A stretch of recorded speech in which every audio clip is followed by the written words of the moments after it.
and then into Tuesday. Do you have like But I the haven't flu thrown or it. something?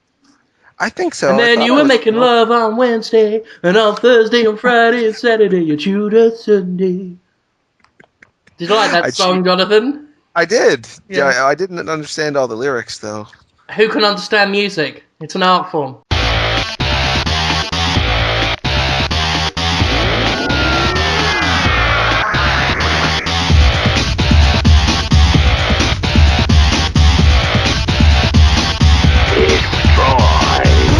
I gotta turn on my charm for the show, guys. That's Turn not on. all you're turning on.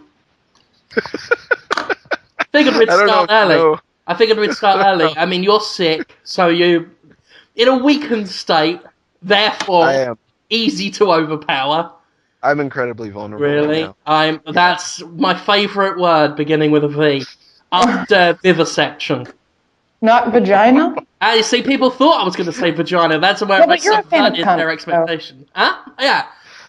I dabble. You're a fan of cubs in general. Yeah. I dip my hand in now and then. Oh, this is a great start to Podtoid, isn't it, ladies and gentlemen? We're firing off the wordplay, hither and thither. I'm using words like thither. This is a great Viva? start. This is a brilliant start. I've already I love threatened to this. rape Jonathan Holmes. Because, again, like paedophilia, that is one of the most popular things we've ever done. It's a new thing. Wow, I can't believe it, Jim. It's like just when I think the show has gone in a direction that's as far as it can go in that direction, then now people are like, oh, last week's was so great. I loved the part where you said you were going to hurt him and make his butt bleed. And I'm like, what? Why did you love that? Why? It's fine but like to say all the other stuff we do on the show is all right. But oh yeah, that part where you talked about his vinegary balls in your mouth and all that. Oh, thumbs up. Great show. You missed it, Tara. I was going to say, I don't remember that, but it's entirely possible that I just blocked it out of my memory. I know Last week you and was Max like were 2.5. off on holidays. And we celebrated like end of year. We got in some. Oh, you guys got drunk together, that's right. We got in some drinks, some fine liqueurs from around the world, and I expressed myself Uh-oh. on a personal level. And I never said I was going to hurt you. I said you'd enjoy it. Anyone who said that I threatened to hurt you is a liar. That's right. I was exaggerating. They never said hurt, but they did use the word rape a lot. Like, oh, Jim Sterling wanted to rape you. That was the best episode ever. Can't wait for more. So it started with this weird pedophilia thing, and now it's just moved into like full on just wanting you to sexually harass and or threaten me.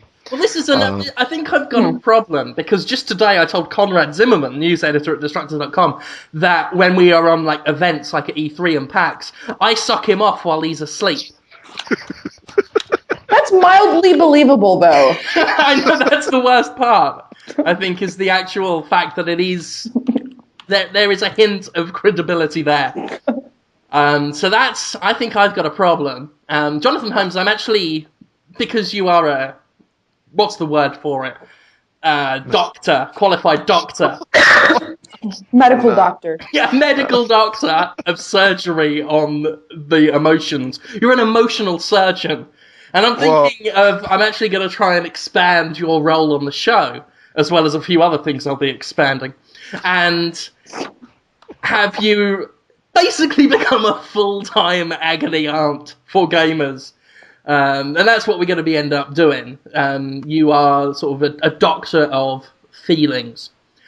And the first thing I want to ask you, actually, Jonathan, right, is just the other day I was trying to work out what would compel me, when it first came out in movie theaters, right, to go and see Miss Congeniality on my own. First of all, I love that movie.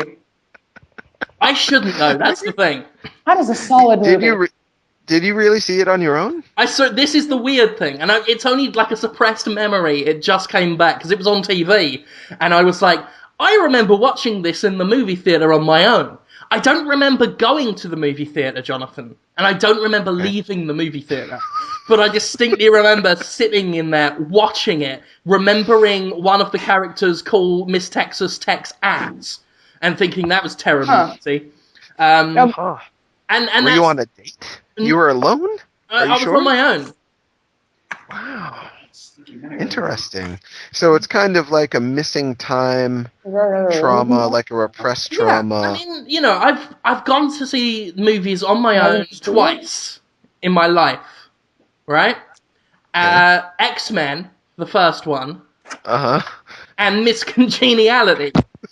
I've seen plenty of other movies with other people, but this time it was, and I'm trying to work out what compels a teenage boy to. Oh, yeah, because you're younger than me. Yeah, and before you say anything, I've never been sexually attracted to Sandra Bullock.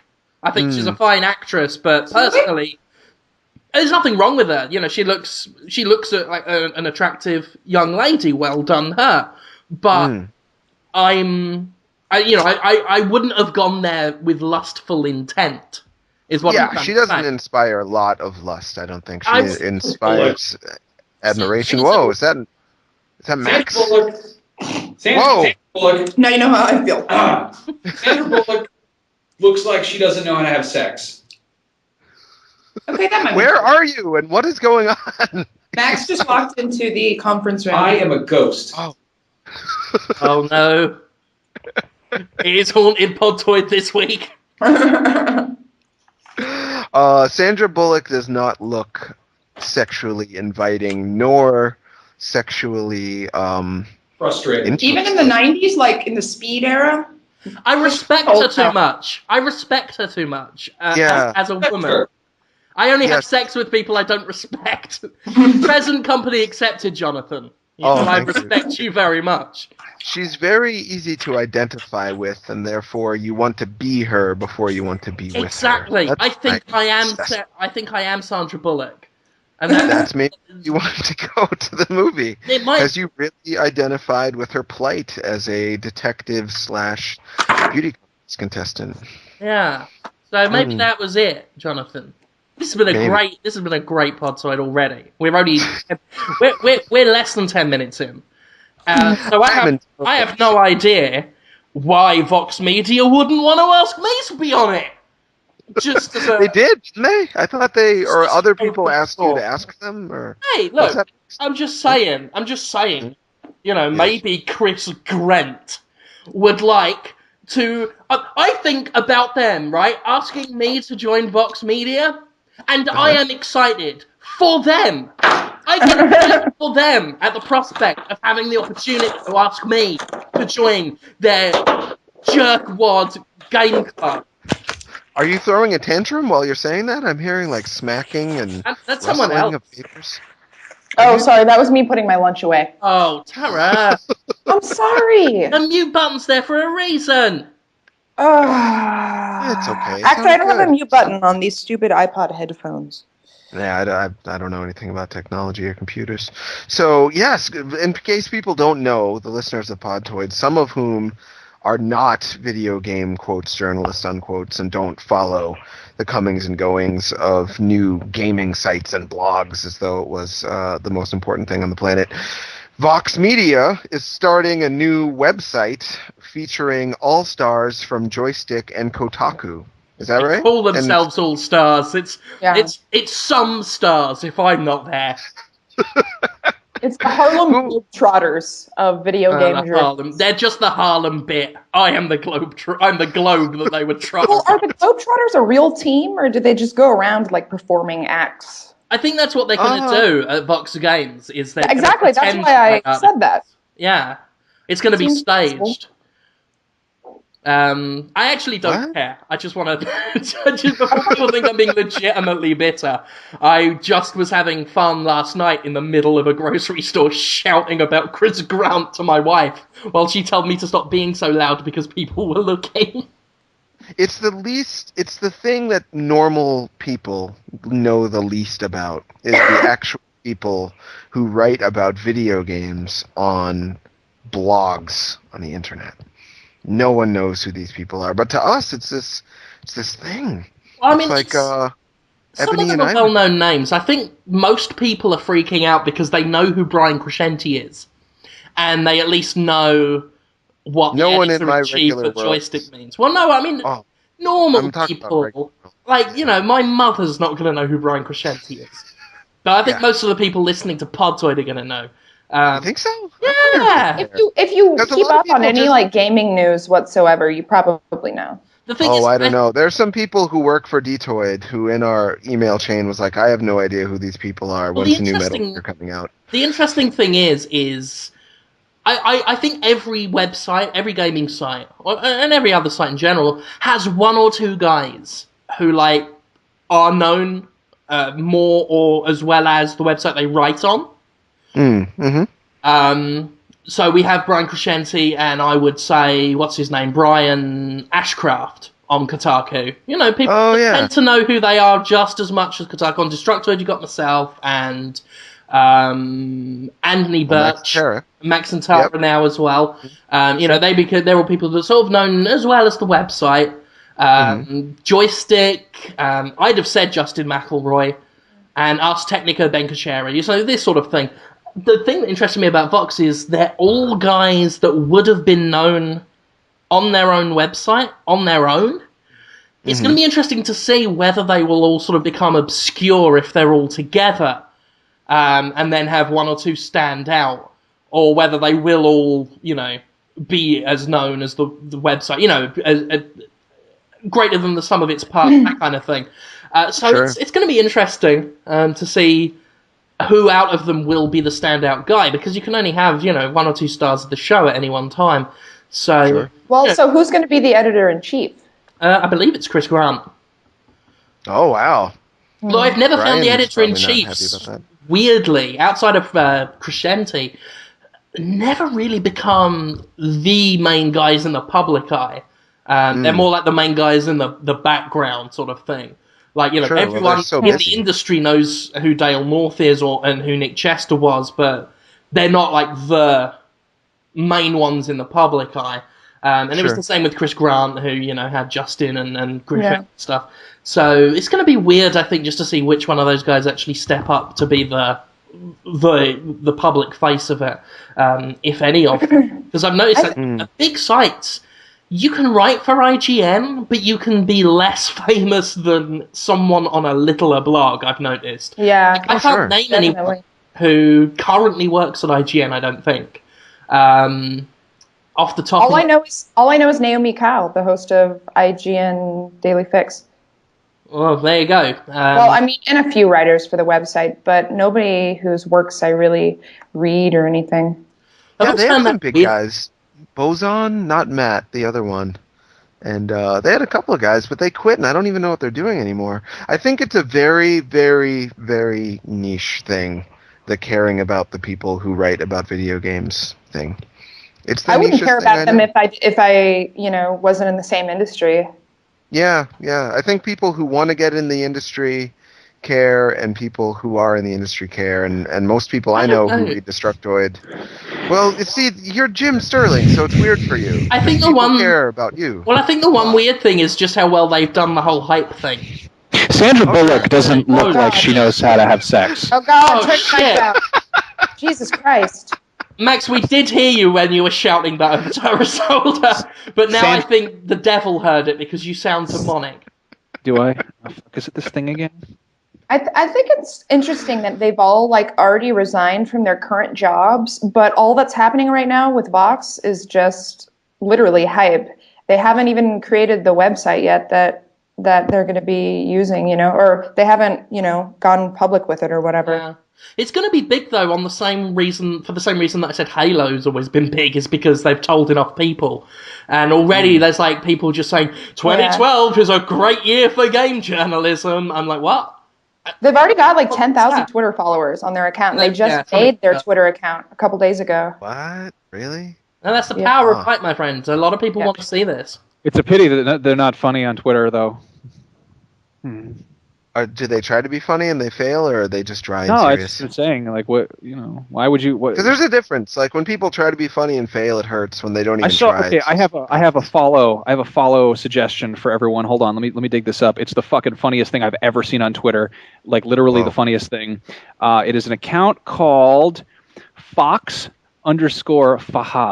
FOX_FAHAD, and it is a guy who apparently lives in Oman, the country, and he has no idea how to use Twitter. He has like no fucking clue. He basically goes on and he says, I think he thinks it's a chat room. Oh, he thinks it's like a sex chat. Hi, our ass so Nick and big, it's so sweetie. Yeah. Hi, our ass so nice. He just posts his email address and is like, hey, let's talk in Yahoo.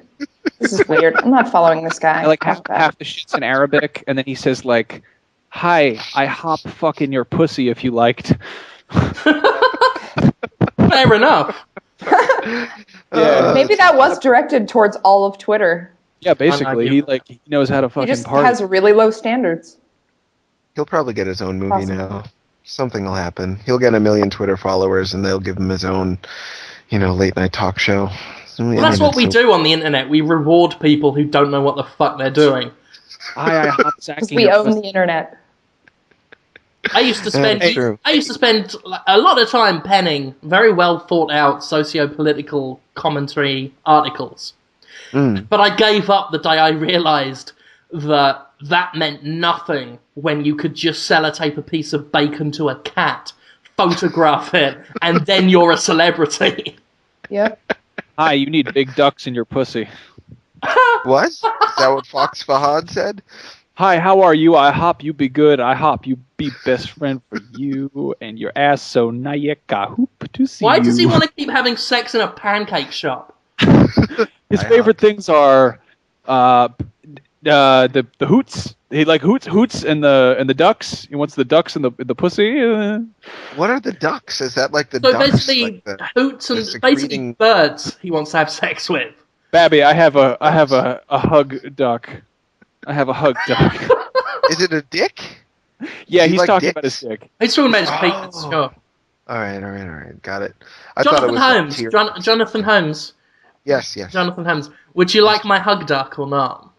I can't wait to show you my hug duck. I like ducks a lot. You never see them in trees, though. A lot of people are talking about them. They never spend time in there. They don't. Chickens used to climb them. Really? With their talons? That's what my old friend, who is dead now, Wardrobe, used to tell me. I didn't know he died. He's not dead. The fuck would you say that? That's terrible. That's why I'm laughing. You guys had such an interesting relationship when it was more public. Yes, but now he's dead. Oh. I liked him. He bought me anyway. Games once. I paid him for them. He raped my sister. What? Wow. You have a sister? Yeah, but he didn't do that to her. I like it when people such a hug duck. My brain told me to say something better than he's dead. Right. And that's where it went. So that's a problem on my... What did I miss?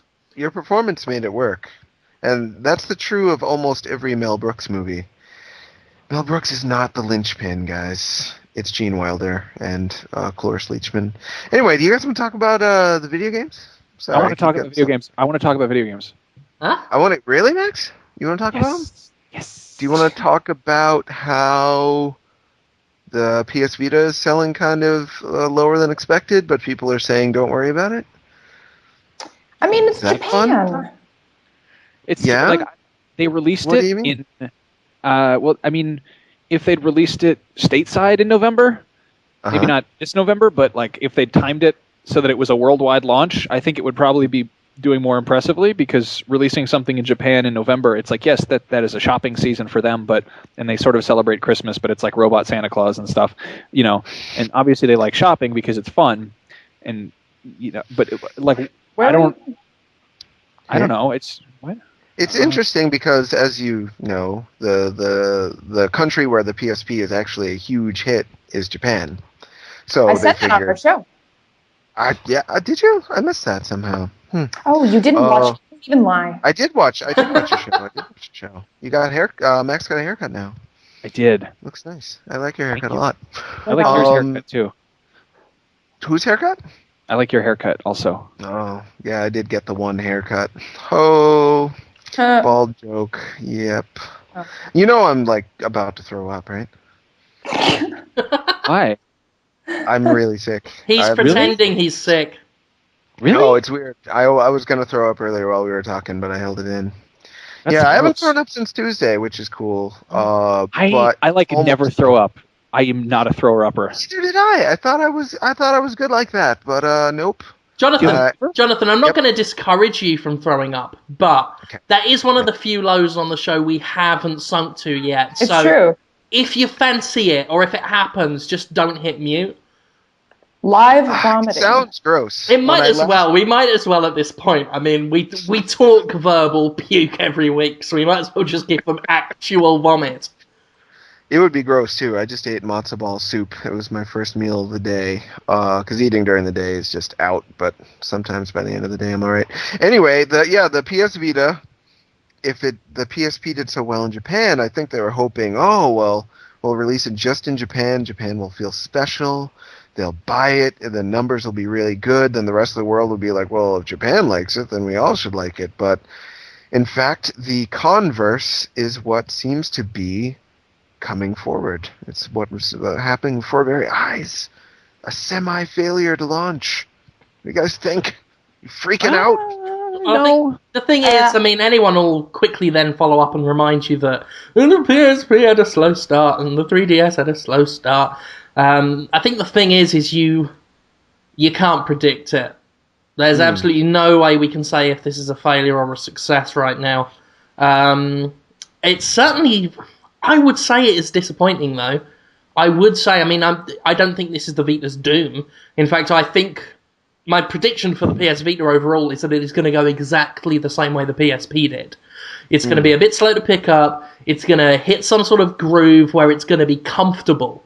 And it's not going to beat the Nintendo overall, but it's still going to be good. You know, it'll fail if its only objective is to beat Nintendo, but it'll succeed if its actual objective is just to be successful. If you know, if that makes sense. So I think that's definitely going to happen with the Vita. It is going to make sense. I'm more concerned about it being a creative failure than a commercial one, anyway, because the PSP was successful commercially, but I still called it a failure overall because so much about it was shitty, despite it being one of my favourite machines of all time. I do think it was full of shitty features and very bad business moves. And that's my one worry with the Vita, which I wrote an article on Gamefront about that today. So that's my one worry, and I think this launch has kind of seen indications of that already. I mean, when you launch a brand new product, I think the last thing you want to do is confuse and alienate and draw lines down your demographic, which I think you do when you release 2 SKUs straight off the bat. When they got the 3G enabled and the Wi-Fi only one, it's like, dude, not now. Wait, do that later. Put it in the next PS Vita model a year or two from now. When you're trying to come out the bat with a new launch, they should have just nixed that 3G one entirely and just do... I mean, the Wi-Fi one is reportedly way more popular anyway. I think it's like twice as popular almost. I believe they got on the launch day or launch weekend, they got rid of 80% of Wi-Fi Vitas and just 50% odd of the 3G ones. So it's like, dude, you could have just fucking not done the 3G ones, turn those 3G sales into Wi-Fi ones and probably not alienate and confuse your customers so much. But then it's Sony, and that's what Sony does. And this is what we saw with the PSP, which is, I think the PSP had a slower start because they were like, it's a music player. No, it's not. It's a movie player. It's a game player. Bear in mind... I watched porn on mine. It was pretty cool. Yeah, that's why a lot of people bought it, yeah. Porn and it's hacking, it could do all these things, but not one of them better than a more dedicated system could. And it just sends mixed messages. Sony themselves have admitted that they had problems with this, with the PS3, when they were like, developers didn't know what it was. And I'm like, that's a problem. And when you've got Sony's own spokespeople don't know whether you can put multiple IDs on a PS Vita or not, it's a problem. Sony's very schizophrenic with when it comes to trying to find an identity for its systems. It's kind of all over the place. So sure. I think they're spoiled by the the PS2, which was just the perfect storm of features for the time that it was released. They're still trying to chase that perfect storm again and have everything that everyone wants at the exact right time just fall into place so they can take over again. But so far so bad with their attempts to do that. That's for sure. You were going to say something? Is that what that throat clearing was, Mister? I was going to say that the perfect storm was bullshit, and I saw that, but I wish I saw Titan AE. I saw the came out perfect the same storm summer, on a man. date with the lawyer, and she was wonderful, but it was so awkward. And then we snuck into Shaft afterwards, and I felt great, and she felt terrible. Did you sneak Shaft into her? No, we never had sex. She was very nice though. I saw her with like a 70-year-old man last year. Just bumped into her, and they were holding hands. So I was really shocked. She went for Maybe it him, was but her he seemed dad. nice. Maybe I knew She the could whole still have been family, though. fucking him, though. That's not a discount That's true. of that. Or new dad. It wasn't the dad she used to have, because I actually was. I knew the whole. Maybe he family. regenerated like Doctor Who. That can happen. I was watching clips of Happiness earlier today, just like nauseous and alone, lying on my couch and watching clips from the movie Happiness as directed by Todd Solondz. Are you familiar with the movie? No. You guys seen that movie? Okay, No. really? Wow. You guys got to see the movie. Oh. Wow, I sounded really effeminate for a second there. You gotta see the movie. Hi. It's about child molester and other stuff. It's perfect for you guys. Okay, Love it. I'm listening now. The movie is called Happiness. I think it came out in 1988. It was the follow-up to Welcome to the Dollhouse, which was a breakout indie hit about. I like that movie. Yeah, Wiener Dog. It's an alright movie. So he was like, "Oh well, I got him with Welcome to the Dollhouse, and I'm going to follow it up with Happiness." And I'm Wait, but wasn't Welcome to the Dollhouse in the 90s? Yeah, 96 or 7. I thought you said Yeah, Happiness was in the 80s. Oh no, 98. I'm sorry. 98. Oh, sorry. Oh no, probably my mistake. Anywho, so yeah, it's a movie about a bunch of people trying to find happiness, and John Lovitz is in it. He gets his heart broken. Philip Seymour Hoffman does obscene phone calls to that really thin lady who I think was in Men in Black 2. Do you know who I'm talking about? Sucks. Yeah. Arthur Conan Doyle or Laura Flynn Boyle or something like that. Oh. Isabella Rossellini. No, she's No, pretty she cool. looks Italian though. She does. So Philip Seymour Hoffman calls her up and is like, "You're a black hole of shit, and I'm gonna fuck your brains out." And then he hangs up. And then she calls back and is like, "Tell me more." So it's all about how people are yucky and lonely and sad. And the dude who played Kurt Connors in Spider-Man plays a terrible child molester in it, who is actually made to be. Oh, I love that guy. He's great. Really good. He's really good in this movie, and he's gross, and he makes me feel awful. But he doesn't want to be awful. He just is. You should see it. That's my review of Happiness. I hope you liked it. Tell you what, You know, a movie can go suck 8 fucking million dicks and die in a fucking shit fire. What? Waking Life. Oh yeah, that movie. That movie. It was a pile of buttholes. So I watched that movie and it just like, I don't know, I couldn't stick with it. It felt like I was trying too hard to be deep. Yeah, it was. Yeah, It was like a cartoon about nothing. Fuck that movie. It's the dude who did Dazed and Confused, you know. Yeah, which is such a dick move. He's like, "Oh, hey, look, it's a fucking coming of age movie starring all your favorite 90s young stars, and it's funny and it's entertaining." And then it's like, here's a movie that is not entertaining. It just looks entertaining. He just failed. I mean, I think he wanted to make a good movie, and then that came out. It happens to the best of us sometimes. You just do a bad job, even though you thought you were good. Speaking of that, this was a big week for me, you guys. Do you mind if I keep talking? Go ahead. Thanks. Jim, you? I'm absolutely 100% fine with that, Jonathan Holmes. You're just all right? Wow, this is weird. This is great. I shouldn't be talking, because I'm totally out to lunch and about to pass out, but I'll just go with it. Yeah, this was the week that the Talking to Women About Video Games, I think 29-track album came out. So many songs on that album. That is a lot of tracks on that album. The one of them, it's a secret track. It's about Podtoid. It's sampled from Podtoid. It is called Muddy Buddies.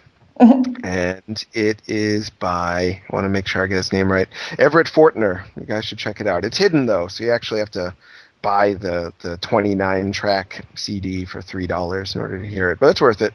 Jim, you're on there. Your laugh is on there. Your talking is on there. So check it out. Maybe I should give some away on Podtoid sometime. Anyway, so the album came out, and the 2 music videos came out.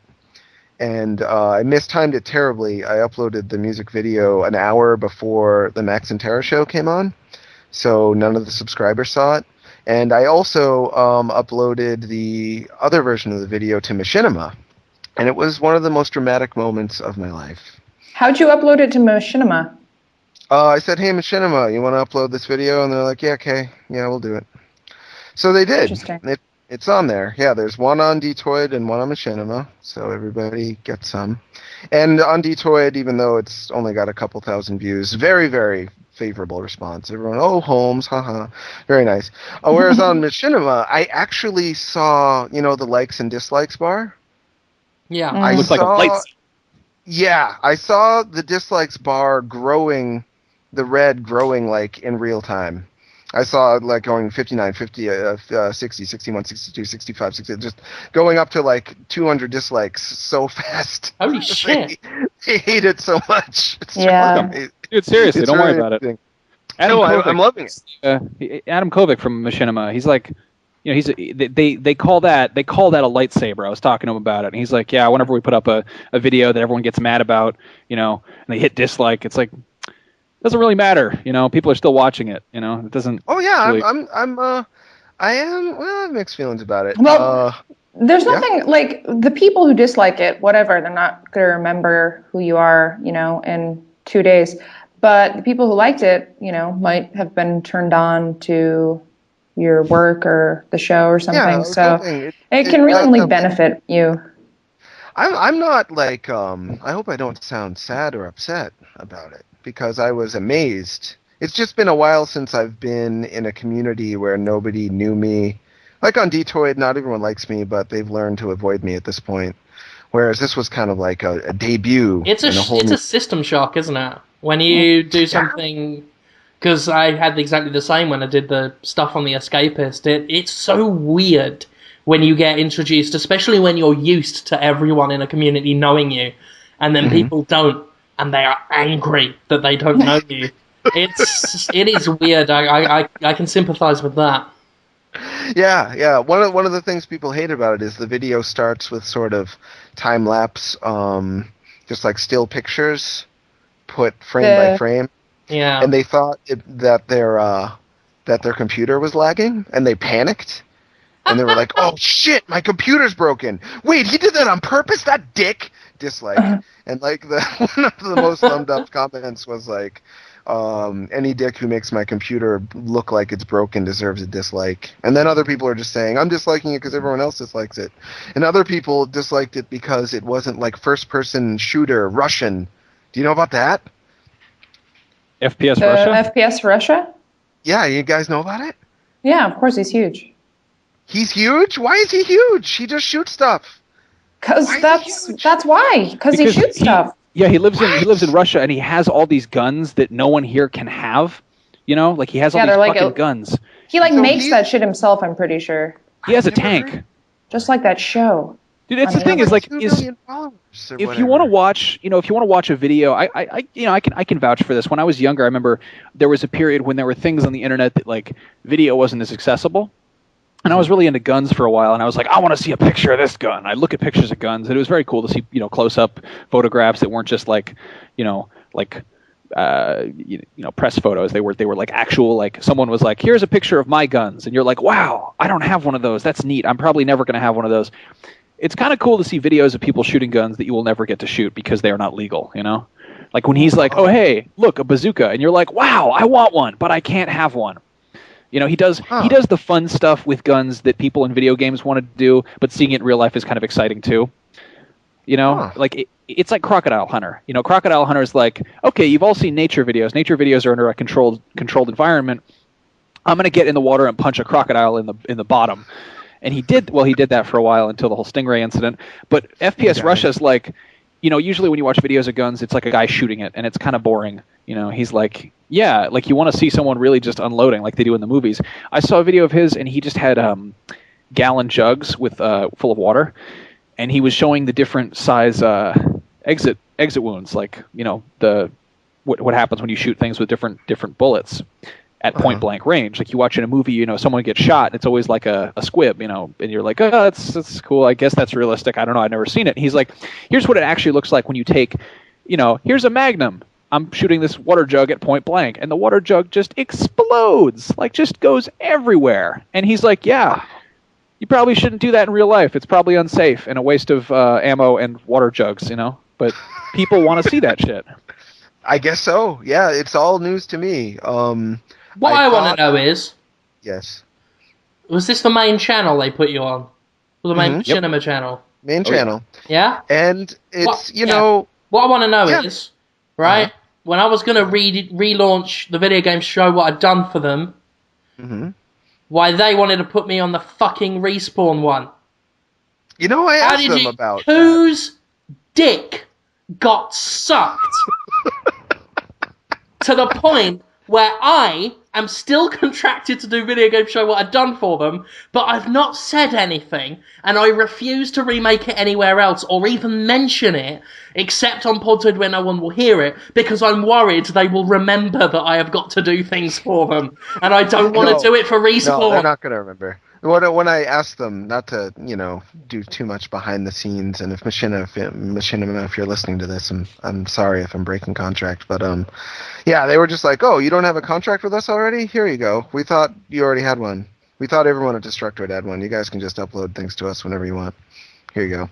That's like, awesome. oh, thanks. Awesome. Done. Yeah, they're very nice guys. I really appreciate it. We can just upload stuff whenever we want. Yeah. I know. I'm going to put all of our episodes on there. Oh, well, you'd have to take them down from Detoid then. I'm going to just glue hair to my face and be like, oh, it's Adam Kovic here. I'm Inside Gaming. Oh. But I'm going to be like, oh, hey, welcome to Inside Gaming. I'm Adam Kovic. I really like Adam. He's actually a good friend of mine. I just like. He seems really nice. Yeah. He's I don't think I've met him. He's probably like one of my favorite people I've met in the gaming industry. Like he's just kind of like down to hang out. We went on a date one time with our respective other significant women. Right. Double date then, yeah. Yeah, double date. I went on a date with him, and his girlfriend went on a date with my girlfriend. It was cute. Yeah, it was really nice. I had a great time. That sounds good. Yeah. Yes, great. But yeah, if you guys want to do videos, I will upload them to Machinima, and then I will give you the profits. I don't care. I don't even want the profit. Wait, you get profits? Yeah. It's a paying gig to be on. It's a profit deal, they call it. Well, profit. Why don't they have everybody knocking down their door then to get their videos on their channel? I don't know why. I'm the only one at Detoid who I think bothered to ask them. But I was just like, hey. But they tried to put me on a fucking Respawn. I forgot you did. Yeah, I don't know. I guess I don't know. I am sick of being screwed. First we got Chris fucking Grant screwing me over, and then we got the fucking, and then Game Trailers was all like, oh yeah, I'd like to see your stuff, and then I showed them my stuff, and then they said nothing, ever. So weird. I don't want to get anyone's hopes up, but I'm working on a thing that's probably going to be the best shit you've ever seen on the internet. All right, it's but let's keep really, really good. Like it's gonna make let's see. I could just go over a list of like it's gonna make E-Bomb's world look like a pile of shit, which I think you're hyping it up a little too much. Is that like cartoons or something? It's gonna make albino black sheep look dumb. And I know what that is. I don't think anyone's gonna give a shit about what's on Newgrounds after what I'm posting. Them I know. Newgrounds. Yeah. You got video games on there. No, I have an idea that I'm kicking around. That's the thing is, it's the new year. We're gonna do some new shit. I got some crazy, wacky ideas. People want more talking to video games about women, Max. People are aggressive. I'll see what I can do. They're aggressive. I love the really like. I love when people give really constructive criticism, like to the point where it's just like very specific. They're like, sure. You should do this exact thing, and I'm like, oh, all right, maybe, okay, as opposed to being like. That? I got some pretty. They were like, okay, this is good. I think it would be interesting, though, if you had a woman with you while you were talking to the video games. And I'm like, well, that's sort of, I mean, it was a really, really stupid idea, what I did. It just was executed well, I think. No, I think it was a great idea that was executed okay. That's, Flipped it on you. Oh. you're probably right. You're probably also right. I don't know. It was executed well, but the idea, I mean, how many guys have really low thought about how... Huh? People have low expectations for me because, like, No. Have you seen my personal YouTube channel? Yeah. It's really stupid. Like, I'm like, here's a 10-second video of me pretending I'm a falcon, or here's a 3-minute video of me drinking blueberry-flavored beer with a picture of a dog on the bottle. Max, people can relate with you. Don't you understand? You are who they want to be because you're a little bit like them, but better. And talking to video games about women... So many people have felt that way before. Lonely, sad, depressed, playing a video game, thinking about how their life sucks. You put that in video form, kept it believable, but exaggerated it just enough to make it hilarious, and the internet went wild. Don't you see? Don't you see how great you are? I like it when they said I was a good actor. You were a really good actor, man. It was a great video. I loved it. I want to watch more. I'm actually planning on doing a one-man reenactment of Gosford Park. One man, just me. That would be a lot of work. It's going to be interesting because I'm playing Robert Altman as he's directing Gosford Park. So it's sort of meta. All the actors too? No, just his reaction, sort of. That's incredibly meta. That's as meta as it gets. Oh. Anyway, before I forget. Yep. Metal Slug. Yeah, Metal Slug is very good. Play as the guy in Metal Slug, except you meet a slug. There are snails in Metal Slug. It's very good. Metal Slug 3 has giant snails in it. So if everyone who listens to Podtoid wants to do Podtoid a favor, because you want Podtoid things to be on Machinima, right? So we'll all be rich and famous and then can keep doing Podtoid for free. You go to my stupid video on Machinima, and you make it not a lightsaber anymore, so they don't fire me. I just liked it. You just liked it? Aren't you wonderful? Mm-hmm. It's got like 500 likes. It's got 1,400 dislikes. It's quite the uneven bar. But it's if thousands of people listen to Podtoid, if just a fraction of the Podtoid listeners, if just 800 of you choose to press the button, it'll make it more or less even. If it at least get to 50%. If you made it even higher than that, then you could feel really proud of yourself, and I would talk about you on Podtoid. I got a question, Jonathan Holmes. Did you Max? put Where's Jim Sterling? Wait a minute. Isn't Jim Sterling on the show? He hasn't talked in minutes. He's probably having a shit. I was going to say he's pooing. I'm not on the show because this is going to go to iTunes, and then a special one with me on it is going to be uploaded to PooTunes. Machinima. I am legitimately furious and professionally embarrassed by all of this. By this snuff. By what? By what? What? Castle built from bricks of lies and a red carpet of deceit, which is the same thing as lies, but that's beside the point. It's okay, it's a different word. Adam Kovic lied to me. What? Maybe the rules changed. Maybe the rules. Yeah, I think they opened up a lot of Machinima. The rules don't change. I am the game. People who hated the video. There was a lot of reasons why people hated the video. The number one was it made them think their computer is broken. Number two, they hate rap. Now, keep in mind the song is not... Yeah, exactly. But because there's auto-tune on it, therefore it is rap, and therefore they hate it. So they maybe they just hate auto-tune. I don't blame them. But they said rap, though. Oh, right. Well, they don't know how to do things. They don't know what rap is, then. There's a guy on Destructoid. I'm going to call him out because we do that public shaming here. Yeah, let's do it. I'm going to bring him out in front of the Grand Judiciary, which is a bunch of guys dressed up in pilgrim hats. But anyway, that was a metaphor. This guy's name is Rock On Rap Off, and his avatar is just the words "rap sucks." It's really funny. Yeah, and he I don't think he likes me. Like, he complained. He said, "Can we just hit this guy in the face with a frying pan?" on one of my videos, and I was like, okay, one, you can address me directly. Like, I respond to comments personally. That's one of the things I hate is when people are like, it's like the rudest thing. You know, when people are like, "Ugh, it's this guy again," and I'm like, I'm right here. You are ignoring me as a person. And then it's just kind of a weird thing. Like, I hate when people define themselves as something they dislike. Sure.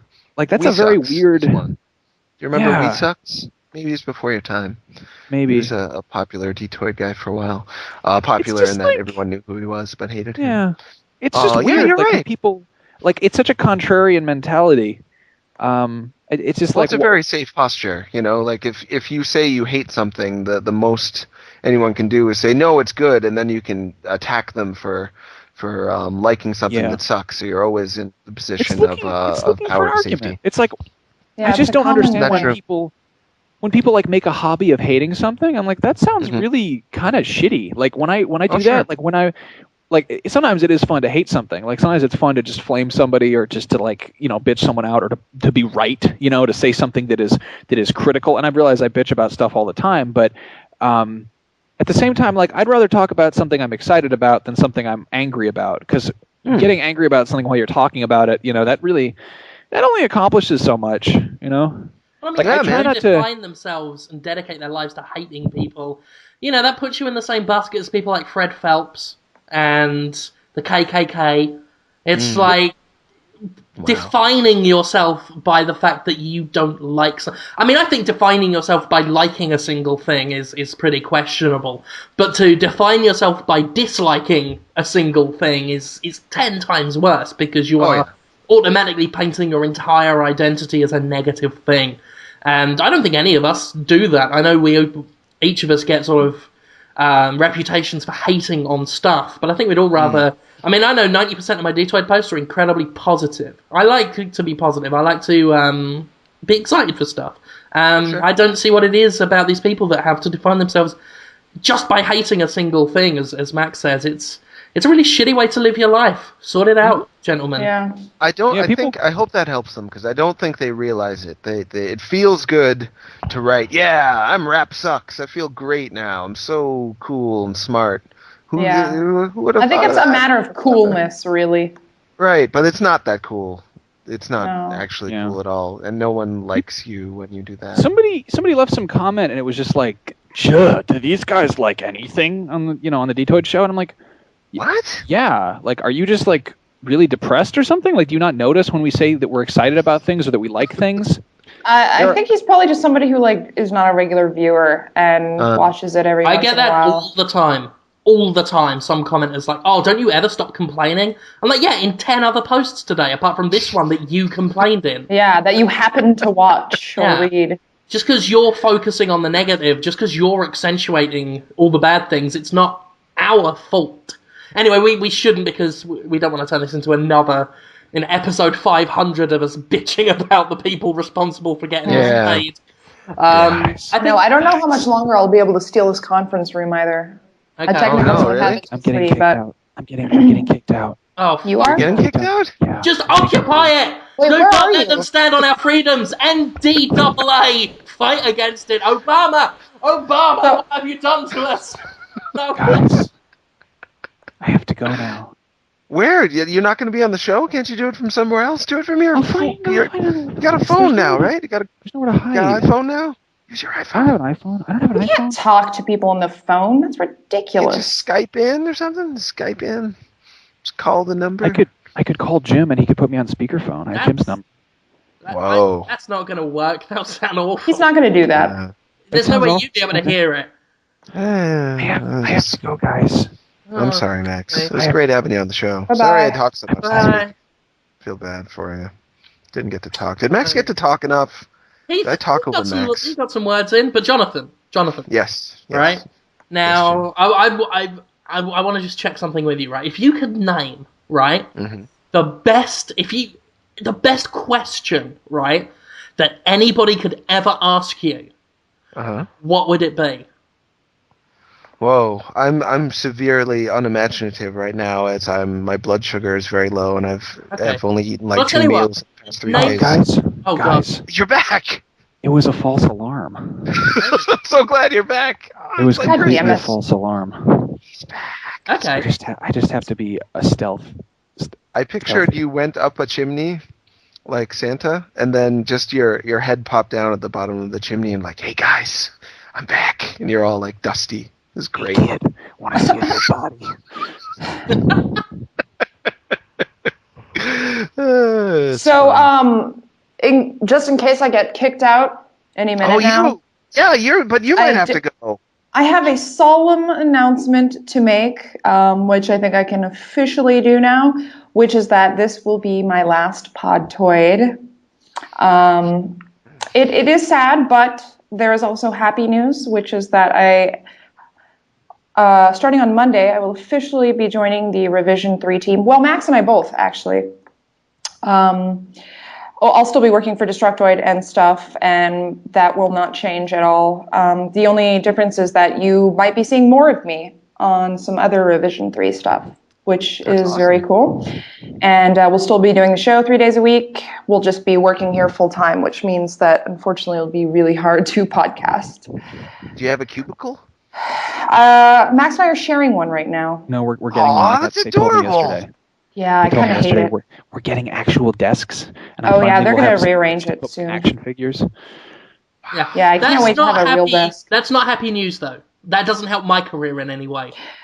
But Yeah, it does. your role Sure. is still the same. Yeah, but there's what's in this for me? Yeah, the show will be. You go to what's Rev 3. Me. You get to Rev 3. I have to work harder, right? No, You tell me work this. less. You tell me this on Christmas Eve, right? This is when you told us, right? Ruined me Christmas.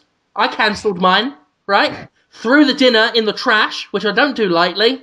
Starving kids in Africa. But I threw it in the trash and I stomped on it to make sure nobody poor could ever eat it, right? So that's ruined a poor man's dinner as well, Christmas. That's what you have done, Tara, right? You probably laughed when you did it, right? I get nothing out of this. So you're staying here. You're staying on the podcast until you can come up with reparations. When you make the posts on Destructoid asking for questions for Tara and Max and Jonathan, see, you don't have to type my name now. So that's like 2 seconds of effort less for you. So really, I'm helping you out. I wonder, should we ask someone else to be on the show instead? That is Maybe you should have people vote. People vote to see if someone else wants to join a terrible the cast? idea. That's more effort again. That's more effort. Special guests. We can have special guests come on. Yeah, you can have rotating guests. We could put them on like a platform that rotates, so we get like a 360-degree view of them. And we get to throw those rubber octopuses at them that like go down windows, and we get to see if any stick and crawl down them. Those are called creepy crawlers, I think. Will you come back for guest appearances, Tara, for free? That'd be so good. Will you come back if I get a big air blower machine? Will you come back for gust appearances? Yes, of course. On Halloween, will you make a special ghost appearance? They won't be able to see it, but they can feel it. Am I gonna make a special ghost appearance? Perhaps. That was terrible. I was gonna try to do my own, but I couldn't come up with anything other than giblets. Yeah. I was trying to work Geist in there somehow, but that was probably just the same as Max's, but with a different word. Yeah, all that those failed. Weird. But that is sad news. Tara Long is dead now, like everyone else who I've ever worked with. As Jonathan Holmes once said, "My home planet needs me." Oh, That's yeah, what I he did said say at that. the show. Planet Quadroon, yeah. That fateful day I left the Destructoid show, though I have... Swadloon. It's a Pokemon, isn't it? It's a good Pokemon. I think the message that can be taken from this episode, it's been a pretty sad time for me. Let's all pay attention to me again, please. Right? Because Chris Grant ignored me. He set up the Expendables of video games and determined that I was expendable, which is an irony in and of itself. You didn't ask him to be a part of their thing, did you? I shouldn't have to, mate. Some people suggested your name. I don't even really... I legally couldn't even join them, but I'm still pissed for no reason, right? So that is sad for me. Let's cross that as sad for Jim Tragedy. Number one. Tragedy number 2. Aaron Kovic lied to me. Tragedy number 2. That is me writing it down. Okay, I When keep a was list. that? Wasn't I that like keep a 3 years list. ago? Oh, Okay. Jonathan, I keep a list of every betrayal, God. every betrayal and lie that has ever been told to me. And one day, when I win an award, I will read out all the traitors in my life. Adam, You haven't won an award yet? That's And that'll surprising. include me? well, that's another thing, Jonathan. I have not won an award. That can be number 3. I have never won an award. No matter how hard I work, no one recognises a thing I do. And number 4, Tara Long has left me to die. So this is a pretty sad In so many words, yeah. for you, Jim Sterling, for your humble narrator. That is a lot of bad stuff. I'm sorry, Jim. Oh, I have the worst life, literally. The very worst I of can't all catch a break. lives. I can't catch a break. If you wanna, we should do a show for Machinima. I do a lovely that letter. thing. I do a lovely make you letter rich. to the ESA to tell them to stop supporting the Stop Online Piracy ad. And it goes on Reddit, and all they do is get annoyed that I compared ESA to Starscream, and they said he is a fat gay for doing that. So that is another bad thing. That goes on Sounds like Reddit. my list Reddit, of enemies. Reddit sucks. I've never been there. I've seen it. I've seen it over people's shoulders. They suck. It's got a lot of words on it. Why do people like these, like... Well, of course we didn't try to make our site look good. That's like, below us. We just have a bunch of words on our site. Everyone read it. Ugh. Terrible design. Reddit has barely changed in the past few years. Like since Why is that okay? Why do people just love it? Is it like a cult of personality thing? I actually like the simplicity of the website. Yeah? Okay. I mean, all you're doing is reading text anyway and clicking on links. What more does there need to be? Reddit isn't bad, but a lot of websites now have, and I've criticised the Escapist publicly for this, a lot of websites seem to think that simplicity means taking all the borders out of everything and just throwing text on the page in any sort of hodgepodge assortment. And Kotaku sort of did this as well a bit, and the Escapist did this, and I don't know, don't take borders off your website. That's how you know that things are different. Yeah. That's how That's you kind of what bugged me about Google Plus. Yeah, it just kind of bleeds into each other. I don't know how this became a popular trend among blog design, but I don't like it. I especially don't like it on The Escapist because it really makes the videos obscure now. So that is another thing as well. Views on Jimquisition have dropped off since the redesign. That is, I'm writing this down, another betrayal. Double underline, 2 exclamation marks. Wow. Well, Jim, I will do everything I can to make your life better. I have opportunities for you. I know one that thing you you can grasp. could do that would make me feel better, and I could also grasp it. I'm talking about your testicles and the penis. Yeah, that's the best part of my body by far. Yeah. People just love it. It's like, oh, wow. Oh, big time. testicles. Big time. So good. Jonathan Holmes, you said that you wanted to do something special for my farewell Podtoid, right? I did, but I'm really, I've covered the vomit burps from the microphone. I don't know if you heard any Was of them. that going to be your special surprise? No, I wanted to sing you a song. I was going to get out a guitar and sing you a song. I can try to do it. No, don't do it if you're sick. I think Tara was quite pleased at the It's idea. really of the only doing chance I have. Do a vom burp for her. Vomit for me, Holmes. They're really I want to gross. hear It's Holmes for my last matzo ball soup. Podtoid. I want to hear you vomit. This could be groundbreaking. It might happen. I'm not when I laugh, joking. I'm it being hurts. completely 100% serious. I want to hear you vomit for my last Can people Podtoid. vomit on command? Can they do that? Yeah, you stick your finger down your throat. That's how the famous people do it. I do have a puke bucket, actually. All right, I'll do it. Done. Are you really going to do that? Yeah, man. Oh my god. I mean, only do it if it'll make you feel better. I don't want you to. Oh my already. God. No, stop. Shut it down. Brilliant. Just a drop. So, Ladies like, and gentlemen, Tara Long may be leaving us, but she has been replaced by Vomity Holmes, which will be our new weekly section. Vomithan Holmes. Vomit. That is fucking good. That is good. That is brilliant. We just had live vomiting on Podtoid, thus cementing its position as literally the worst podcast. Something wonderful has been born of something awful. Wow. I don't believe that happened. I'm a little sad now, because that's it. There wasn't that much vomit. That was just a little vomit. No. But, I mean, it's more vomit than the Bombcast's ever had. Mm. I never listened to their show. Well, I know for a fact they haven't got vomit on it because I'd have heard about that. That's true. It would have been thrown in our face that we're, has-beens because we haven't had vomit yet. I mean, you got to hear a little bit. Did it go all down your shirt or not? No, I had a puke bucket. You had a puke bucket. Did it go in? Yeah. What colour was it? Yeah, it was what they call dry heaves. It was yellowy and acidy. It was uncomfortable. My breath is terrible now. Did you actually know that you just coughed? No, I definitely heard of bleh. Yeah, you hear it go from to because the liquid is there in the esophageal area coming out. I kind of thought it would be hilarious, but now I'm really depressed. I know. I kind of wish I hadn't asked for it, but I don't regret it. Have I ever said no to you, Tara? I'm trying to think.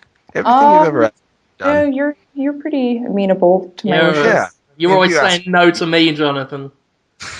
I'll tell you what, I'd have given you something to gag and heave about and all. Who? Again, I'm talking about my testicles and penis. Oh. Jonathan. Yeah. Jonathan. Yeah, Jonathan. Yeah.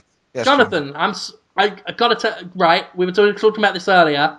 I'm talking over myself today. You're excited. Just maximize. I talk over everyone else, but now I'm managing to even talk over myself in some sort of weird paradox. But I was saying to you earlier, right? What is, and I'll make it a bit easier so you don't have to be so imaginative. What is the best question that anybody has ever asked you in your life? Just the question itself? Yeah. All right. I can't think very well right now.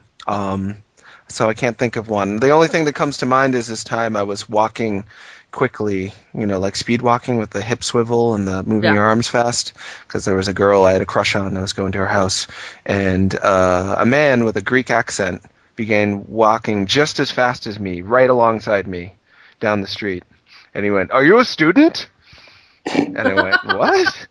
No? Why do you ask? He seems like you're a student. Where are you going? Do you want to come with me?" He was totally hitting on me, just immediately. Wow. Did he have a van nearby or something? He was walking really fast.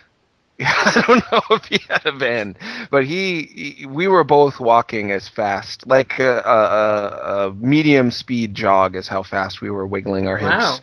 And I thought it was really funny that he asked me if I was a student. The fastest gay pickup artist in Baltimore. I like it. Yeah, that's pretty amazing. But you're wrong. I can't remember if I got him off my back. Jonathan, I'm wrong. You're wrong. I'm wrong about That's that. not the best question you've ever been asked. Okay. Try again. Someone... Well, you know about the guys that keep asking me if I speak Arabic. That always makes me laugh, That's too. a pretty good question. That is a pretty good... You're wrong. Are you? What is the best... I'll try and give you a clue, right? Okay. People who listen to Podtoid may have asked this question of anyone before. Really? Yeah. You have definitely been asked it, but they may have asked other people. Who have been on Podtoid? Just anyone. I think I know what it is. What is it, Tara? Oh, I can't tell you. You have to No, guess. you gotta... What? Is this fun to listen to? This is asking lots of fun, because they know the answer. They know the answer, so it's lots of fun for them. Oh, man. I'm at a loss. Does it have to do with... I'll give you another clue, right? Okay, yeah? Maybe it's got something to do with pedophiles. So what's the question? Oh. Is it pedophilia or not? Jonathan Holmes! Is it pedophilia or not? And you have just confirmed that is the best question you've ever been asked. So everyone, do keep talking to Tron Knots. That's 2 T's, 1 S on Twitter, with a K before the N. Ask him on Twitter the question. He's just said he loves it when they do that. And we're going to do it this week because, this is the officially, and this is the full name of the section, The Jonathan Holmes sanctioned Jonathan Holmes, Is It Paedophilia or Not, starring by and approved by Jonathan Holmes, PhD. It's not. I've never wanted this to happen on the show. You just said, I'm sorry, there's no point pulling the Adam Jensen, I didn't ask for this, right? You literally just said it was the best question you've ever been asked. Well, that's what I thought you. I thought I was answering a question about something you thought. You thought I wanted this. That sounds like something a paedophile would say, Jonathan. That sounds like, he shouldn't have been wearing that shorts diaper. Shorts diaper. Shorts diaper. Shorts diaper. That everybody's talking. There's nothing more erotic. Yeah, that's the worst. Shorts diaper. That is the worst. So, yes. Jonathan Holmes. Princess Bubblegum. Is it pedophilia or not? Princess Bubblegum she's 18 and then time. Well, she's 18, so to lust after her is not pedophilia, but she does turn 13 after she is infected by the Lich and turns into a disgusting black glob monster and then is frozen by the Ice King. Falls apart. They have to rebuild her, and there's not enough gum left over, so she's 13. So if you like her when she's 13, of course that's pedophilia. Yeah. If you like her when she's 18, you're in the clear. Oh, that was a really easy one this week. That was quite good. I guess so. Jonathan Holmes. Yeah. Baby skulls.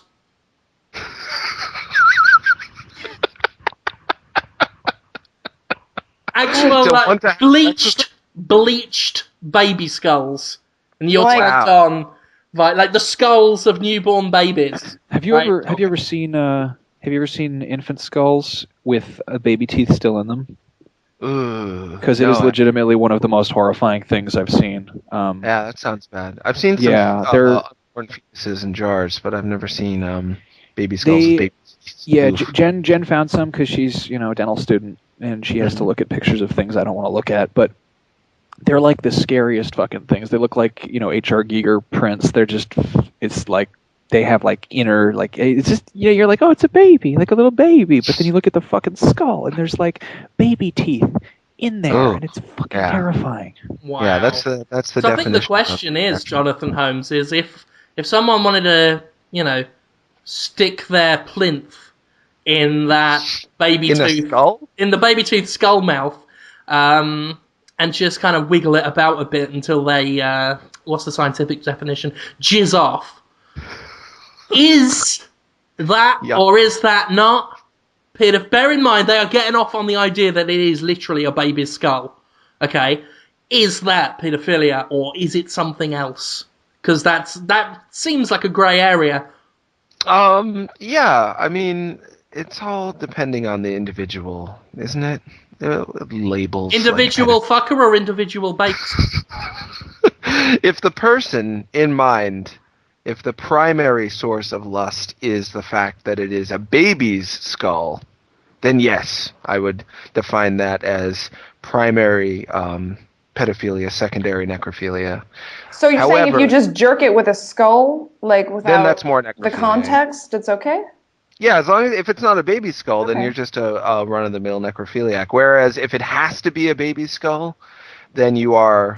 What if you'd prefer a baby skull, but you'd take something else? Any old skull, then you're primary necrophilia, secondary pedophilia. Yeah. So there's a primary and secondary. This is like sort of. Yeah, things get complicated. Yeah. There's Is this like a Pokemon when it's like a psychic type, but then it's got a ghost type as well?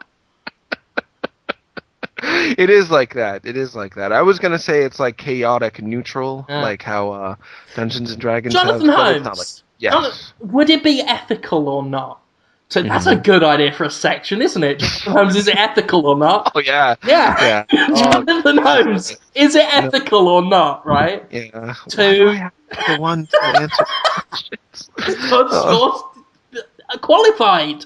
I am. You're right. Only when you admit it. He admits it. I went to an extra 2 years of college. That's right.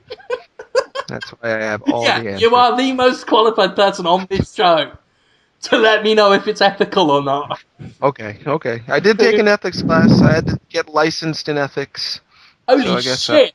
So we're actually not bullshitting this time. You are a licensed ethics doctor. I actually know a lot about ethics too, because that's what I used to work in. Yeah, research ethics. Now you tell us when you go. I know. It's a pretty narrow scope, but I feel qualified to comment on the ethics of just about anything. Oh, I might have to send you emails every week and read them out. I can be a Podtoid an email correspondent. That might be good. That's an excellent idea. But for this Can we read week, them in your voice? No. Oh, okay. That's fine. Hello, I'm Tom.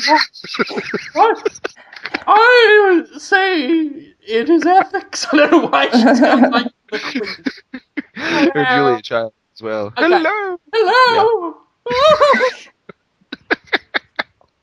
All right. Is it ethical or Tara Long? Tara Long. Ask her this. No, Jonathan Holmes. No, Jonathan Holmes. Yeah. Oh, Jesus. Tara and I agree, and as Tara, as senior ethics minister, okay, she gets to delegate. So, Jonathan Holmes, is it ethical or not if we took your patients, right, and categorized them not by, their illness, but by Pokemon type? Gave every doctor one mental each and got them to have Pokemon fights with them. Well, yeah. If you... Yeah, that is ethical. No, it's unethical to ever try to incite conflict amongst your patients. I mean, that's one of the most unethical things I can think of. Sorry. If Pokemon's ever taught me anything, they enjoy it. Jonathan? Hi, Max. Yeah? If you keep answering these questions seriously, he's just going to keep picking on you. I don't have anything else in my mind to give him other than the facts. I mean, sometimes I can be creative, but I'm lying in the fetal position right now. The trouble is, if Jonathan Holmes answers not seriously, I'm going to pretend they're serious and really milk that for all it's worth. That's true. So that's true. If I give a flippant answer, you're like, oh, so it is okay to kill babies. Exactly. Wait a minute, you're saying it's okay to kill babies? No, I'm not. Nope. Is that ethical? No, it's not. What if the baby? What if right? The baby is the son of Jack the Ripper. No, it's still if it's a baby that's alive and doesn't need to die. Most don't. Then you should keep it alive. Hang on. Fuck. In that last sentence, you just said most don't. Most don't. Well, not all of them. Which are the bad babies that deserve to die, please? None of them deserve to die, but sometimes a baby is, what do you call it? I can feel him stepping around the verbal mines. Yeah, I'm in real trouble. I just threw up. I'm in the fetal position, lying in a bed. My blood sugar is low because I've eaten like 2 meals in 3 days, and now I have to, on a podcast listened to by thousands of people, explain why sometimes babies can die. This is great. Hey, Jonathan. Yeah, Max? I got you a present. Mm-hmm. I got you a present. I'm not telling you. I need you to email me your address. Oh, absolutely. And I'll it's email a really you. good present. I owe a lot of people presents. Probably going to mail it on Saturday. That is so exciting, Max. Thank you. That almost made my life of It will sorrow. make you feel better. It will make you feel better. Okay, so sometimes there is a parasitic twin. Choose. I was ready to let it go. After that. Let that hang. There is an answer. I am not a bad person. I'm giving you an answer that is ethical and moral. Parasitic twin. They will both die. Both babies will die unless one of them is the one who doesn't live, and the doctors and the parents usually make that decision together. Jim, that's your answer. Like, when it's a parasitic twin, right? Is it like bursting a balloon inside a papier-mâché helmet that you've made? And then it's just kind of deflated, hanging around inside the other kid's skull, or not? No. It's just bad. It's a genetic mess up that nobody has any. There's no fault in it. It's a terrible tragedy, and they make They make comic books about it. Asteros Polyp. I don't know if you've heard of that. I don't know if that's how you pronounce it because it's a Greek word. One of the best comic books I've read in years. It's by the artist who did Batman Year One. He did a comic book all about a surviving parasite. Yeah, it's really good. He wrote and drew it. It's the best thing he's ever drawn. It's really good. Won all these awards. Check it out. You're not sweating here because there's no room in there. In where? I've been in here for an hour and a half now. Oh right. Do you need the room? No, I don't. I just wanted to check that you weren't you hadn't been kicked off a desk. Oh no! I'm podcasting right now. Oh, no problem. Sorry about that. That was Somebody awesome. came That's in. the British guy. That guy sounded lovely. Yeah, I like him a lot. I met him at E3, right? Yeah, he's great. Yeah, he's a super He calls guy. me love, As the British do. He was all, oh, I'm so sorry. He should be replacing me. He's nicer. I don't know about that. I'm really in a time warp right now. How long have we been doing this show for? An hour and a half? Not long. I gotta go in 5 or 10 I should probably go. And now Just I'm in a room Jim. full of hammers. Wow. So Surrounded. You see, have to be I'm thinking... quiet in a room full of hammers. It's weird. Yeah, There's so many things I want to bang. I'm guessing it's not as much, because I'm imagining Pink Floyd. It's not that fun, is it? Actually, it's funny you'd bring that up because I was listening to The Wall the other day, and there's that one song, The Trial, where it's just like really theatrical, and he's singing about that one over there is a queer against the wall, and I was just like, that kind of made me think of Jim, and then I went and watched the video, and it's like a testicle wearing a judge's wig. I'm like, okay, that's a video of Jim. It's actually a big ass with the testicle forming the chin. Okay, yeah, but it kind of reminded me of you, and I don't mean that in a bad way. I mean that in a Microsoft Paint way. Turn down the wall! I enjoyed that. Felt good. Yeah. My mind is empty. A lot of things feel good to you, Holmes. Yeah, I'm a generally pretty happy guy. I was trying to remember, last time I was angry, I think, was 2010. And embarrassed, too. The last time I was angry was in 2010, and shortly before that, I had been embarrassed. God, you're like Rain Man. Wait, what were you angry about? I was angry. It's about people that we've worked with or have not worked with. More or less, I got in a fight with someone who sort of they call it posturing. We all know about the time you punched Anthony Birch in the face. Is it the person we were talking about before we started recording? It was, yeah. There's You realise I'm gonna get like people on Twitter now. They're like, "Who was that? Who was that?" I'm gonna leave it mysterious. I'm gonna enjoy this. So yeah, someone whom I really like working with. I like them a lot, but conflicts arise in all groups of people, especially when you're as disorganized as I often am. And I was interviewing someone, a video game developer. Turns out this other employee of Destructoid also wanted to interview them. They thought I was trying to steal the interview. They postured as though they were going to punch me in the face, and I was pretty angry about that. I thought that was pretty rude. Because I don't remember this. When was this? You weren't there. You weren't there. It was in 2010. I know about this story. Yeah. And Who is this? I'm going to punch him in the face. It's someone I like a lot, but Jim and I aren't afraid to kill people. I don't know if you knew that. And we got over it. We talked it out, and like the next day, everyone was fine. They were a little drunk at the time. They felt bad. I reiterated, listen, if you want to interview someone, just tell me. I'll back right off. It's all for the betterment of Destructoid. It doesn't really matter which one of us does it as long as it gets done. So that made me angry. That was a year and a half ago. And then I was embarrassed that time. We did the Halloween episode, Tara, of our old show. And we talked about how somebody shook a baby to death. And I was dressed as Poison, Final Fight. Yeah, said, the Farmville chick. Yeah, what a good memory you have. It was so long ago now. Story like that sticks with you. You're like, yeah, exactly. And not jokingly, just not knowing what else to say because it wasn't scripted. I was like, yeah, it's terrible. A whole lot of shaking going on. That's nothing. Do you want to hear? Do you want to hear a thing? Do you want to hear a thing? Yeah. I was riding in the car with my my stepsister and a couple of her friends, and one of her friends is like the coolest lady in the world. She's like the best. She's like covered in tattoos, and she works at a fucking gun range, and she's just like, she's tank girl.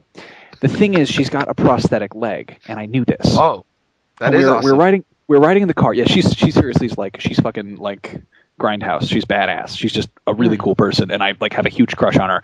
And I hope nobody hears me say this, but anyway, we're riding in the car, and we were talking about karaoke, and I was like, man, I suck at karaoke.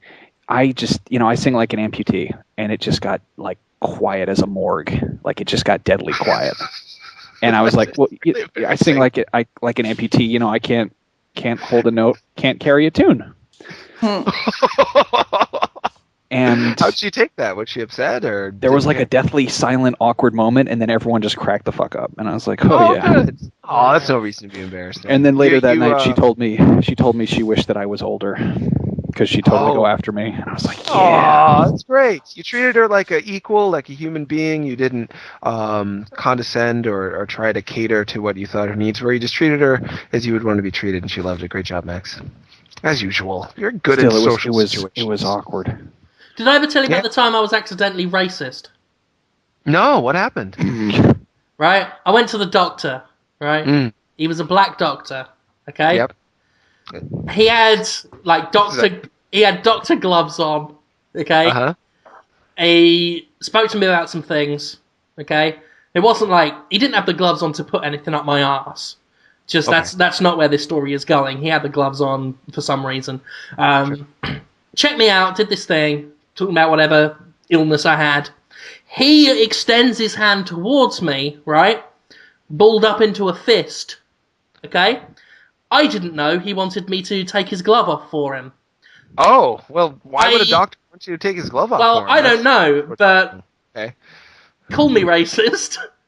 But when a black man puts his fist out to me, my instinct is to fist bump. Which I did.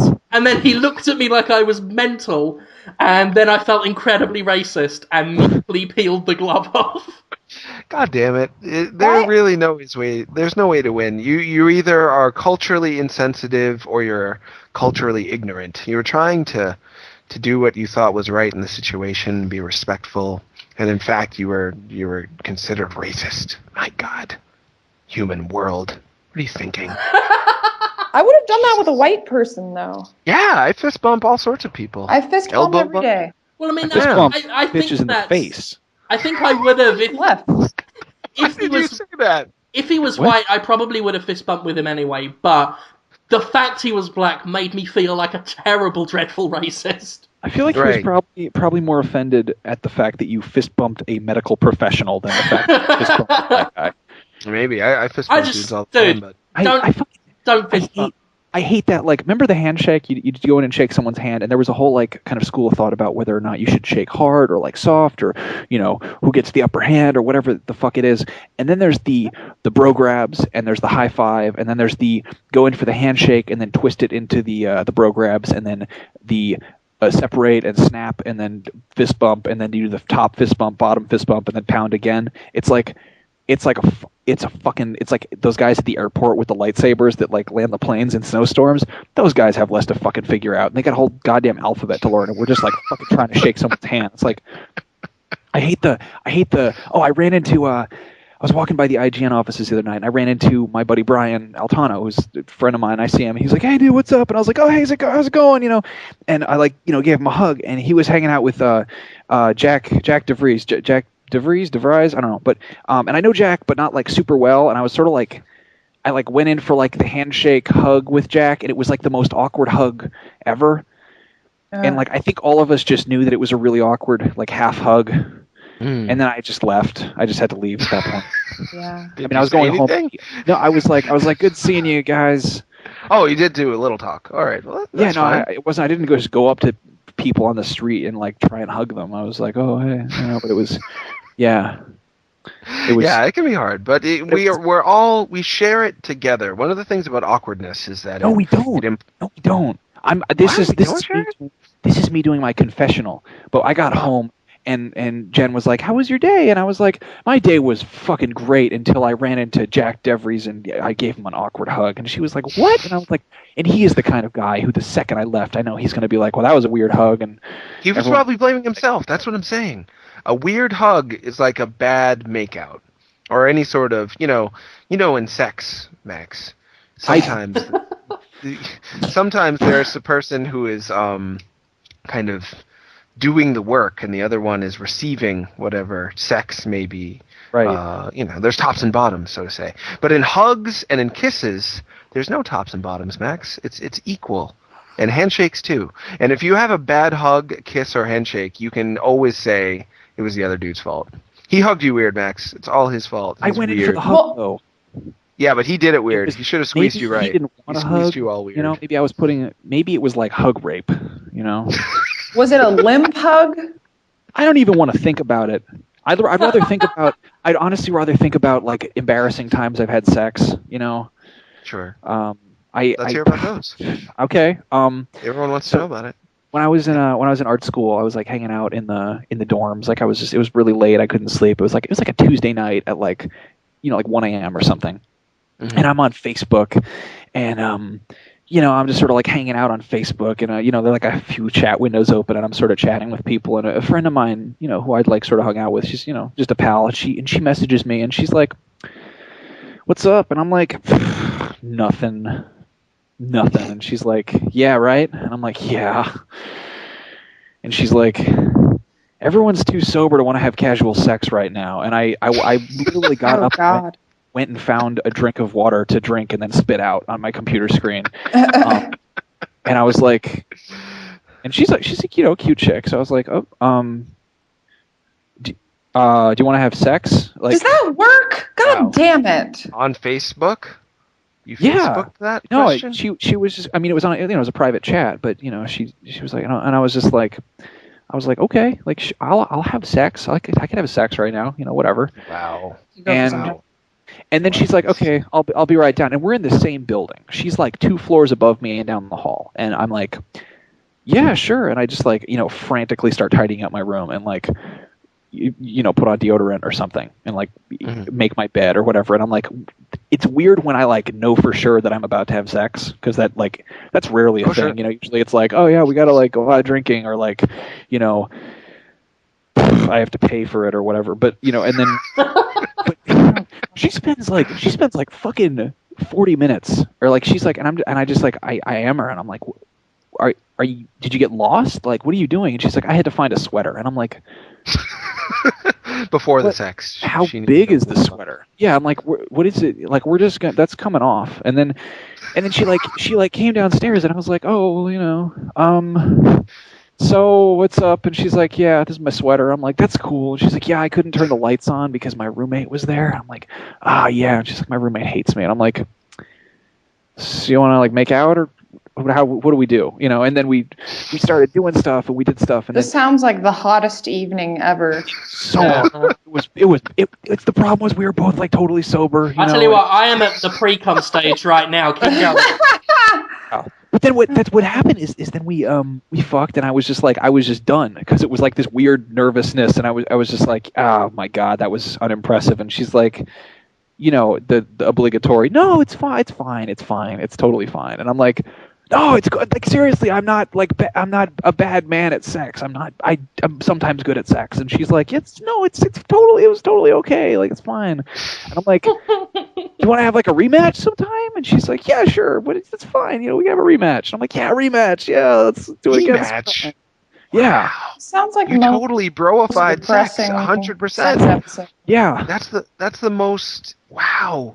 That's the casualest sex ever. It was pretty casual. And then we actually have a rematch, and I won that time. Like, oh, good. I was like on my A game, and she was like, whoa, okay, that was pretty good. I was like, right? And she's like, no, I seriously thought you were just lying to me. Like, guys lie to girls. And I was like, no, I'm okay at sex sometimes. And she's like, cool.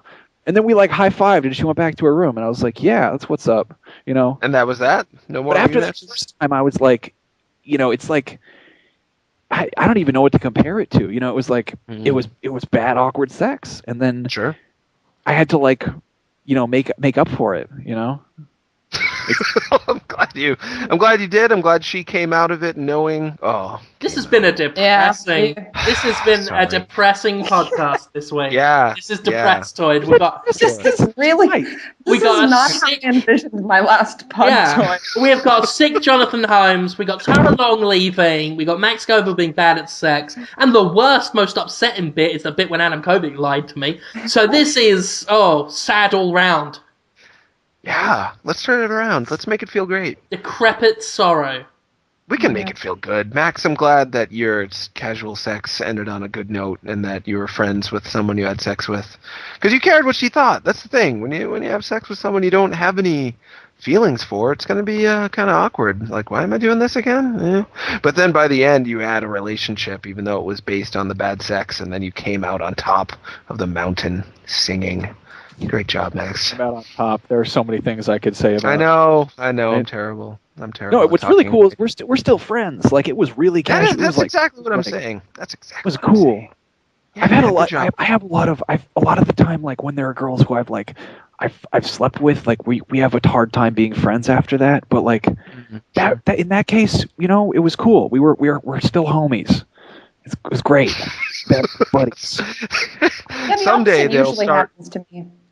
We're like What, you sex end up bros. being long-term homies? Oh, that's great. Yeah. So someday they'll start making Sandra Bullock movies called Sex Homies, where it's No, they just won't. no love happens. There's no marriage at the They end. did It's just like, this year. It was called No Strings Attached. but don't they I get didn't like see in it. a They relationship all by the separate end? friends, Yeah, but Oh, I have no idea. I didn't see it. they always end up in a relationship at the the end. movie they need to make of Sandra Bullock is it needs to be a cross between The Proposal and 2 Weeks Notice, where Sandra Bullock plays the bitchy boss of herself, to whom she is her own personal assistant. Yeah, Blew and my mind. they fall in love. She falls in love with Sandra Bullock? Yeah, because she plays herself and the boss. So it's like a narcissistic lesbian romance? It's amazing. Yes. Narcissistic lesbian romance. Thank you so much for the Podtoid title this week. Sandra Bullock could go fuck herself in a movie for me. Just People would want to watch that. People would. That's meta. I on could many- stand to watch Sandra Bullock go fuck herself in a movie for Max. It's, That's what it should be called. I talk just some wanna shit hate about themselves, and people I just was- want to be Sandra Bullock, so it all adds up. No, they Yeah. don't. They do wanna date themselves. I was talking shit about Sandra Bullock. I was saying the worst part of having sex, like this is on Twitter a while ago. I was like, the worst part about having sex with Sandra Bullock is you probably have to explain to her what it was to begin with, and then even after you had sex, she wouldn't know what it was, and you'd have to be really bad about it. Whoa. But anyway, I said all this shit about her. I was like, yeah, the worst part about fucking Sandra Bullock is just I don't even remember. I said some mean things. I hope I never meet her. But then I got followed by like some Sandra Bullock fan accounts on Twitter, and they were like, Sandra Bullock fan 24, and I was like, saying you're like devoting your time to being a fan of Sandra Bullock is like saying your Dude, that's a favorite bot. food is. I'm sure it is, but who the fuck is like, oh man, I love Sandra Bullock. I want to keep up to date with what she's doing. That's like saying your favorite food is bread. Like, it's not even toast. First of just all, bread's delicious. And Yeah, it can bread's come in great, many good, but it's forms. not exciting. It's It's just not like oh, being yeah. a fan of Clancy Brown. Who's Clancy Brown? Exactly. I should know. That's not Carnage, right? No, it's the Kurgan from Highlander. Oh, he's Oh, great. right. He's good. Yeah. He is also Mr. Krabs from the SpongeBob SquarePants. Yeah. I like he the is. name Square Mr. pants. Krabs. But... And he was in a movie I watched last night, Pet Sematary 2. He was the main baddie of it. We're having Ed Furlong week at my house. We're watching They all should know have a that. movie called Pet Symmetry, which is just where they take animals and they put animals that look the same and make them face each other. That's quite good. It's symmetry. That is quite good. But yeah, we're doing an Ed Furlong week at my house. We're watching all the classic Ed Furlong movies, like Pet Sematary 2, The Crow, Wicked Prayer, Detroit Rock City, and of course, Brain Scan. We won't be watching the bad films like Terminator 2 or American History X. Will we not be watching those? We'll be watching his classic films, thanks. Have you seen, what's that one, Before and After, I think? Ugh. What? It's a disturbing movie. What's that about? Edward Furlong plays like a disturbed child or something who gets like accused of murdering his girlfriend. It's pretty good, but I remember watching it. I haven't seen it since I was like 12 or something, and I remember being rather disturbed by it. I Sounds think feel that bad. movie He did a lot shaped of- my youth in a way that I don't really quite understand yet. Huh. Wow. Well, I have like to see how it your then, youth just to was understand shaped. it. Add Yeah, it to your your youth checked list. Meryl Streep is in it, and Liam Neeson. You can't hate Liam Neeson. What? Are you kidding me? It's an all-star movie with Edward Furlong in it? Hey guys. Yeah, I think it was one of his first movies. Because So it was made in 96, I think. All right, I'll check it out. Yes, Pretty old. Max? You know, it'd be a pretty cool name for a sheepdog. What's that? Edward Furlong. Oh, I God. I should go. You shouldn't go. We love having I you really on the should. show. I feel like they're recording stuff in the studio, and I'm right next to the studio, so I have to be all quiet, and I feel like I should be doing work anyway. Look at that. My Feels like you should be laptop's at doing work. 9% battery, so. Yeah, you guys said you had to leave like an hour ago, and things have gone We great always since we then. always say that. Play it to the We bone. Well, nobody always say came in to kick me out, so. Yeah, It's just keep weird. playing it to the I just bone feel- next. I did. Every week I tell myself I really shouldn't record Podtoid ever, and we end up doing it. I was going to say before I forgot that the director of Detroit Rock City made a movie starring Judd Nelson called The Dark Backward, which also has Rob Lowe, Bill Paxton, James Caan, and it has necrophilia in it. So you should watch the dark backward isn't like one of your patients in an emo wig. That's mean. Hey, you know what's funny is you were talking about that, and I went into work the other day, and I saw Anthony Carboni, and he said, did you see fucking stupid Machinima freaking out about Holmes' videos? And I was like, I did. That's really dumb. And he's like, did you see how his response was something about the dark backward? And I was like, the what? And he's like, it's a movie about a stand-up comedian who grows an extra arm. And I was like, oh. And he's like, It's a I feel really like good that. movie. He's like, I feel like that really summarizes why Machinima doesn't understand Holmes. Oh, tell It's Anthony, thank Anthony for saying that. I am not, what I've been doing now, that video was not made with Machinima in mind. Of course not. I You don't would do not that. have made it. Yeah, and I try not to make anything with anyone in mind, because then you're just going to No. do stuff that's like You're stuff already. you're a really genuine, like, you're extremely weird, but you're like a very approachable weird, which is very weird. in Thanks, itself. Max. That's there's nothing I could like more than that, than to be weird for people and approachable about it, and help them to feel who I really am. Because if you're normal, you're probably blending in, and it's not very expressive, is it? You're pretty weird too, in a good Thank you. way, Max. Yes. Yeah, it's a Yeah. compliment, definitely. All right. This is touching. Yeah, I love you guys a lot. So I gotta go. I gotta go too. My laptop is now at 7%, and I don't want it to cut off. Yeah, in the that's middle true. It of might screw up the talking. podcast. Yes. But lots of it's a files. pleasure doing Podtoid with you guys, and I'm really glad that I've had the opportunity to do it for the past, 7 or 8 months now or something, I Yeah, guess. almost a year. Yeah. Closer to 12 than 6 months. Yeah, it's been wonderful to have you on the show. I think you will be back in some way, sometimes. Yes, anytime you guys want me back. As long as it's not next week. Right. I was just as long about as to you- suggest next week. when you're What's your next week looking? I anticipated that. yeah, when the stars align and Good. we all are in Good the job, right. everyone. Yes. Thank you Good for being job. on it and doing Of good and Thank you. having a laugh, having fun podcasts for us all to listen to. Yes. Good. I trust that you guys will find something awesome to put in my replacement. Who Yes. knows? May just not. We'll get a soundboard. replace- I don't think who knows what'll Well, happen. I think we've all just proven that we can have Tara Long on any time by just going, hello, I am a woman person for games. Hey man. You gotta start sentences like that. Hey man.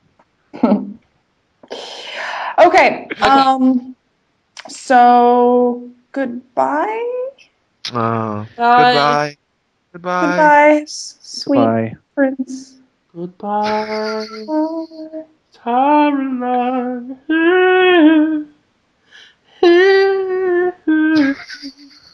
Okay, bye. I'm glad you said. Wow, that's a It's just us again. I know. Alone It's at worse. last. Yeah, I already feel worse without her. I tell you what, though. I was relieved that we were able to do just a two-man thing last week and have everyone say they loved it. Yeah. That made me Because feel it better. wasn't as good. Oh, I didn't. thought it was as good. I think I was impressed we kept the momentum up. I'm not saying they had nothing, but I think we stepped up and made it just as good. So Sure. I'm telling you what, if we, Tarragon, I'll say right now, we do not yet know Max Scoville's status on Podtoid. Hopefully he can still do it. He is chatting with Rev3 just to see if he can, they can give him time every week to do it. Because it's still, they're still working with Destructoid, and this is a Destructoid project. And Podtoid, funnily enough, initially, I wasn't going to be on it again. It was kind of the Destructoid show podcast. It was Max and Tara. They were going to be the hosts. Then Nero asked me to host it because he said it was like asking Max and Tara to build him a spaceship. So I was like, well, I've done podcasts before, so I'll sort of take lead and have them do. Then I brought in Jonathan because I just figured to make sort of this perfect complement to it. And then it was what it was. So I do find it somewhat ironic that Tara has gone and Max is, we're not too sure. Hopefully he can stay on and we'll have the three of us. But I'm telling you what, if Max can't stay, and at the very least with Tara not there, I'm not really looking to do replacements. I think it works. Just you and me? It works for Cheapy D and Wombat on the Tagcast. And it seemed to work last week. People dug it. And there's Were the numbers way down? I haven't checked yet, but they seem to be doing the same as usual. I usually check when I upload a new one. Sure, so there's research to be done, but so far so good. Research to be done.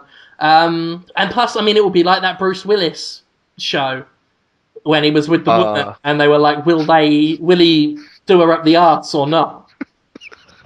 I think that's what the Moonlighting? show... Moonlight. It could be called Moonlighting. It could have been called Will He Do Her Up the Arse or not? Again, research is to be done on this. Will he fuck her up the ass or not? Moonlighting strangers. Will he fuck her up the ass or not? That'd be a good theme song. Oh, Jonathan. Yeah. I'm going to start a band called Plenty of Mushrooms, and I'm going to start it with you. What does that mean? It's the band's name, Plenty of Mushrooms, and I'm working on the eponymous song, Plenty of Mushrooms. Whoa, I'll help you. Sure. Yeah. Let's do it. Roger Rabbit fought Judge Doom. I got plenty of mushrooms. That's pretty much how it goes. When I was born, I lived in a womb. I got plenty of mushrooms. That could be a huge hit. I feel enthusiastic about that. That could be a massive hit. I'll tell you what, though. Yeah. Questions. Oh, yeah. Let's do some questions. Sure, I'll do them. Obviously, I would have hoped to have. I would have liked to have had some last questions for Tara, but she has gone. Yeah. Forever. She'll be back. We'll get her on. At the very least, if we do a. I got to register for PAX East. We just got an email about that. You think we'll do a panel? I don't know. Maybe, huh? I guess we'll find out. We didn't do one for PAX East last year, and then we just did it for PAX Prime. Yeah, that's true. Although the status of PAX Prime is up in the air after what we did last year. Is it really? Well, I don't know what it's going to... Well, whether we will be allowed or not. I want to do Podtoid, though, next year. I want to do a live Podtoid. By hook or by crook. And if they say no, damn the man, we'll do it in the street. That's not next year. That's this year, isn't it? That's this year in whenever it's September or whatever. Yeah, 10 months away. Yeah. So, Properly Paranoid asks, what are the cast members' favourite game soundtracks? Okay. Tara, I think I can speak for her. She was a big fan of, at least last year, Super Meat Boy soundtrack. I know she likes the Skyrim soundtrack a lot, though, as most people do. She is not a member of the cast anymore. She was a few minutes ago. Forever. As for me, do you want to go, Jim? I'm burning out fast. I like Sonic 2. Oh yeah. I like that soundtrack. I like Silent Hill 2. Yeah. There is some actual like beautiful music in the Silent Hill series. Like actual, Yeah, Yamaoka is amazing. yeah, like not just like industrial creepy sound effects, but like legit lovely music. The Letters theme, which is very hard to find for some reason, is a beautiful little track. There's a little acoustic number. It's the music that plays when James reads the letter at the beginning of the game. Okay. Silent Hill HD collection's out this month. I'm really looking forward to it. Oh, I'm totally buying that. I'm stoked. Yeah. Oh, is that your whole list, Jim? That'll do. I mean, I know there are other... Lost Odyssey is another good one. The battle theme in Lost Odyssey is just superb. Huh, I don't know that. I should look into it. That's hard for me. For contemporary soundtracks, I love the Jet Grind radio series. I love the Katamari series. I love the Zelda series. I love the Skyward Sword soundtrack. But for classic games, the Mega Man 2, and pretty much off and on all the Mega Man games are really good. The Super Nintendo Final Fantasy games, pretty much all the Final Fantasy games up until the more recent ones. There's so many good soundtracks that I like. I like classical style. I like chiptune style. I like some sort of electronica DJ style stuff too. It's hard to pick just one. They're all depends on your mood, don't you think, Jim? I mean, Sometimes you don't feel like Katamari. Sometimes you feel like Silent Hill, and vice versa. Yeah. Shadows of the Damned was a really good soundtrack. Actually. Oh, that's fucking brilliant. Yeah, that was really good. That's great. I'm annoyed because you can't get it on iTunes or anything. They sold those limited editions of them. I think they made more money off the soundtrack than they did on the game, actually. For a very brief period of time, Yamaoka signed the soundtrack and sold CDs, and they sold out in like 20 minutes or something. I wish the same could have been said of the game. I know. More people are coming around to it. Every day I hear someone saying, "Oh, I finally got around to that stupid game you told me about. It's actually pretty fun." I'm like, "Yeah, you idiot! Why do you think I told you it was good in the first place?" People just think I lie, I guess. I don't know. Yeah. Well, I mean, we blog about games. We are obviously like Joseph Goebbels liars. That's what we do. We are like that song by that man. We go, "I am a liar. I am a liar." Oh, that's Henry Rollins. Henry Rollins, isn't it? Rollins. Look at me. I am a liar. Hello, please. I'm a liar. It's a huge hit. It's a huge hit. All he had to do was say he was a liar over and over again, and people bought it up. And there will be a cover of that when we do Plenty of Mushrooms. I am a liar. Ooh. You'll notice the songs all kind of sound the same. That's what we call, in the music industry, we call that a sound. That's the Plenty of Mushrooms sound. I'm a liar.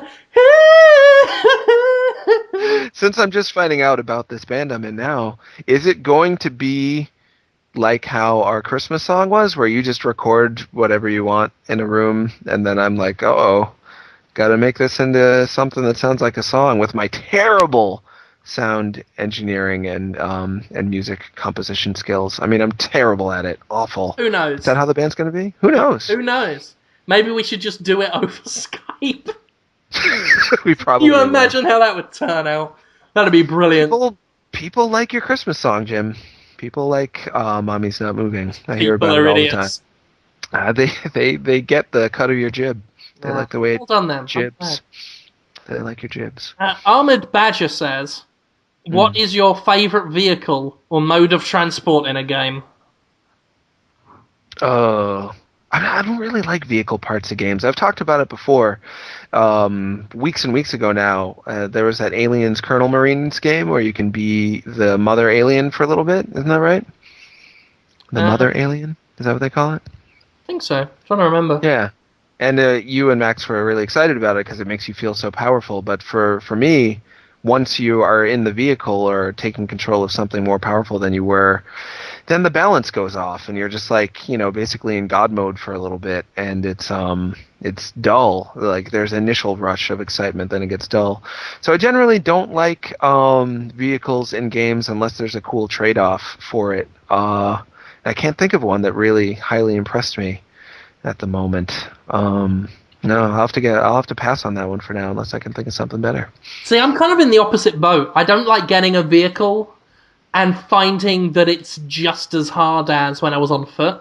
Okay. The Fear series does this a lot. Like, they give you these big armored mechs to stomp around in with rockets and machine guns and stuff all attached, and you're just as fragile as you were.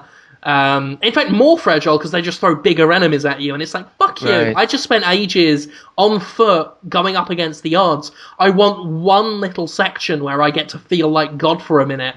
I mean, that's the thing, like, don't do too much of it, but just the right amount and before it, as you say, gets boring.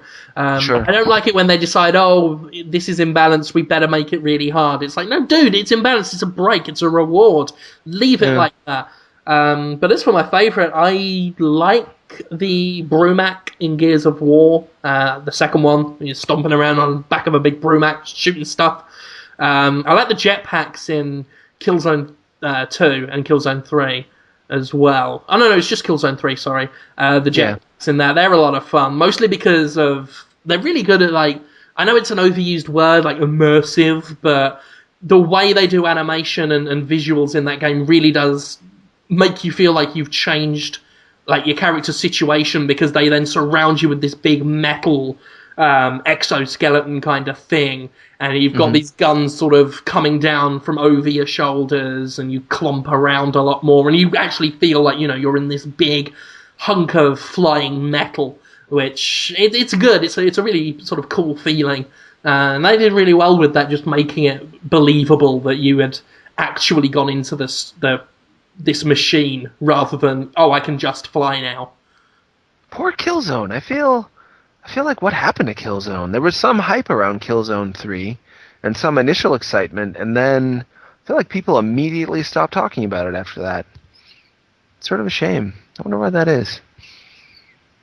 That is, yeah. I mean, it's a strange series because it does have very hardcore fans, and it does well, but it's never really grabbed the kind of attention and hype that obviously your your Call of Duty get, or your Battlefield or Halo. It always seems to try and get up there with those guys, but for some reason it gets overlooked a lot.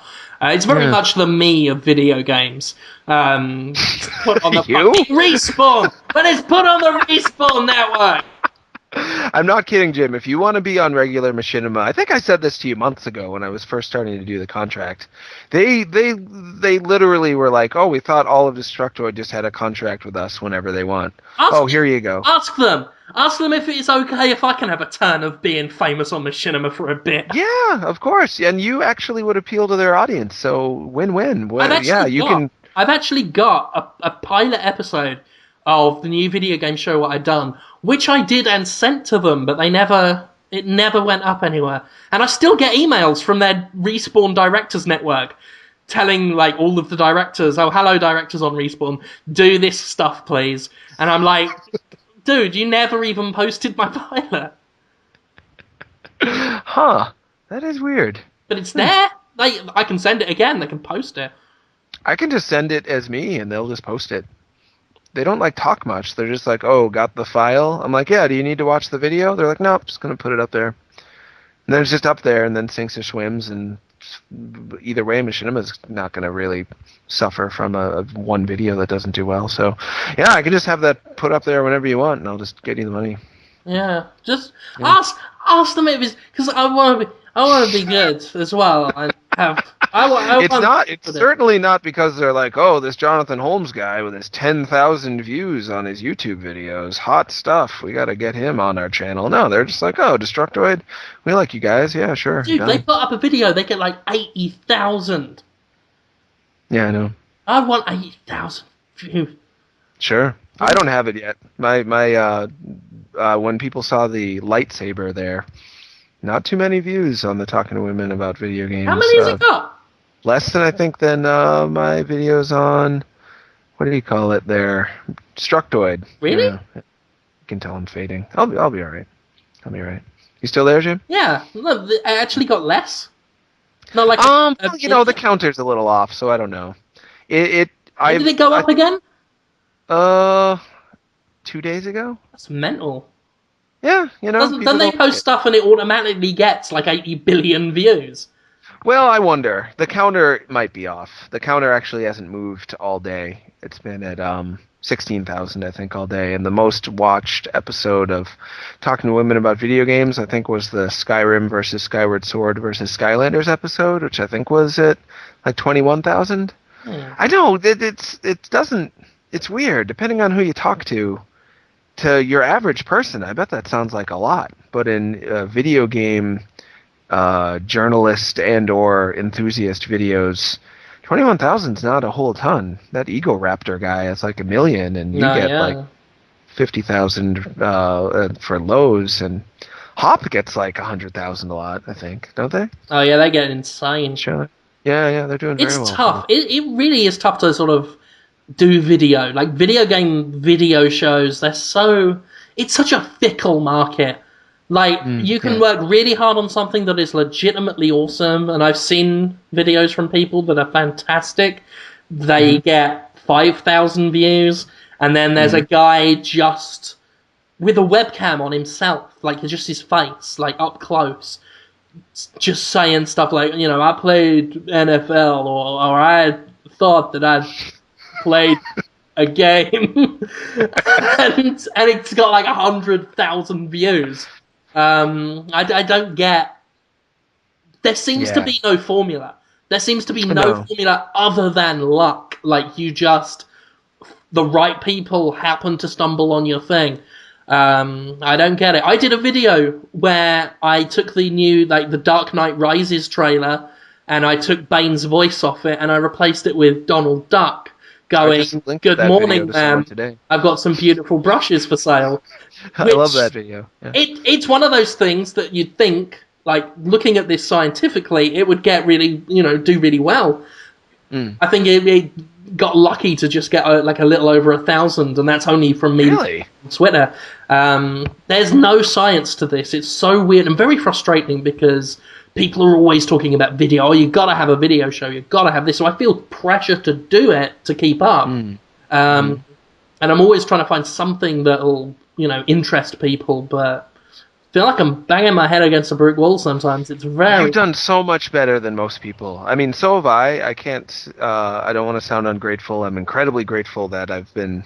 someone has let me make videos for their website for this many years.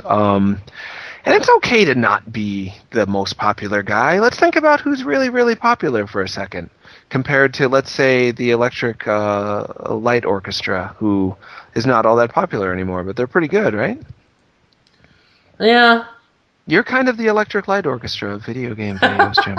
I wish. That's not a bad thing. It's not a bad thing. No, your fans are passionate and loyal and ever growing, but you're not going to. And there is a formula, just sex and being mean. Those two things, people always. I am always mean, and I talk about sex all the time. You're not. I don't think you're that mean. You're not genuinely mean. You're biting and witty, but just like genuine. Just like a guy got punched in the balls, or that guy really called that other guy a real dick. That was a great video. That was so mean and good. And then the headshot, and then he shot the guy. Oh, wonderful. You're more cerebral than that. You're actually giving a message out there, and therefore it's not going to be easy for everyone to chew on. But the people who like it love it, and that's what counts, I think. Yeah. That's my pep talk for you, Jim. Yeah, I think you're doing so good. I guess it's okay to have fans. Yeah, like what, 50,000, 100,000? You're doing very well. You're doing very well. I guess. It'll only get better. Now you'll make videos for Machinima. You can start whenever you want. Just give me the video. Give me the video. There's a lot of... I'm a little... Yeah? I'm trying to find some questions quickly because we started late and it's pretty late over here. I'm so out of it right now. Very dark. I'm just lying in a corner giggling to myself. Digital Mace, do you see the Vita doing better in America than it's doing in Japan? I think that it will initially because of Uncharted and some other strong Sony first-party titles. But I think that... until the price drop, I just think the market has changed, and that consumers, Not so much because of phones or anything. I think consumers wait for price drops now much more than they used to. I think the DS... I mean, Nintendo really, certainly set that precedent now. They did, and that's what everyone expects. No one wants to early adopt anymore. The 3DS has definitely driven that home. The DS drove it home even more so, some would say, by the 4 different iterations of that console that came out in 6 years. No one wants to be the idiot who buys it. Because it used to be like a badge of honor. Oh, I got it the first day it came out. Wow, man, you're so on top of things. Yeah, let's look at that thing. Now it's like, oh, you bought that early? You're stupid. You wait. In a year, I'll show you that I should have that I made the right move by waiting for the price drop and for the new version that has a better screen and blah blah blah. And how many versions of the PSP were there actually? Weren't there like 3 of that, 3 or 4? Yeah, it's weird. And I mean, they got these 2 different types coming out, and it's ones you get. They were talking about in Japan marking down the price of the 3G one, so it's only a little bit more expensive than the other one. It's not a market that rewards early adopters. That's the problem. I mean, that was true of games for a long time. People know now that, well, they put it out at $60, but that'll be down to 20 in a couple of months. And a lot of consumers have been trained to wait. And now that we're going to start seeing this, at least with Nintendo sending the message that we could see this more with actual hardware, it's going to be weird to see. Because, I mean, Sony only charges what it thinks it can get away with, and, It would have been amazing if they just blew everyone out of the water and released it for like $125. Just been like, yep, this sucks for us. We're losing a lot of money, but everyone's going to buy one. They did blow Nintendo out of the water at E3 when it was like, hey, it's $250. The same price as the 3DS. Suck it. And then the 3DS went down and the PS Vita went up because of the memory card stuff. So it's, again, like Sony had a lot of momentum with the Vita without having to do anything. The 3DS gave it all these head starts with its own sort of problems, but it's just all of the Vita's advantages have been systematically robbed from it, and it's been weird to see. And I hope in such a brief time too. Yeah, all this happened in like 6 months. Pretty much, just all before it came out. And I do hope it does well, just because I love handheld gaming, as I've said before. I always want something to do well because it'll get good games on it, and I'll be happy. I'm really looking forward to playing it and enjoying it and everything. It's Sony I don't trust. I've got no doubt that the system will do well. It's the way Sony handles its own products, with its confused marketing and just weird, outdated features that it puts in. So we'll see. But the games will be good. We're agreed on that. Yeah. I mean, when Nintendo puts in an outdated feature, it's usually like a kind of retro-y, therefore simple feature that's easy to use. When Sony does it, it's like slow stuff, like outdated Wi-Fi that makes your internet slow. Or roundabout movie files that make putting a film on it way more effort than it's worth. It's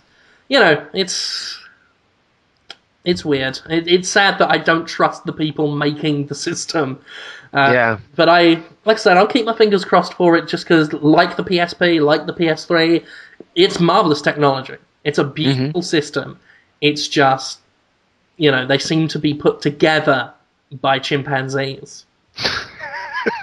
It's strange how they all have how Nintendo, Microsoft, and Sony, their weaknesses are so different from each other, and they're so weak. Like, when they're at their worst, they're all so much worse than the other ones.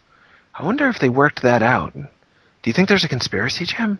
And they're like, Nintendo, you annoy everyone by smiling all the time and have friend codes. And you, Sony, you have an infrastructure that doesn't make any sense to anyone. And Microsoft, make your system melt. We'll all do fine. You think the cosmic balance.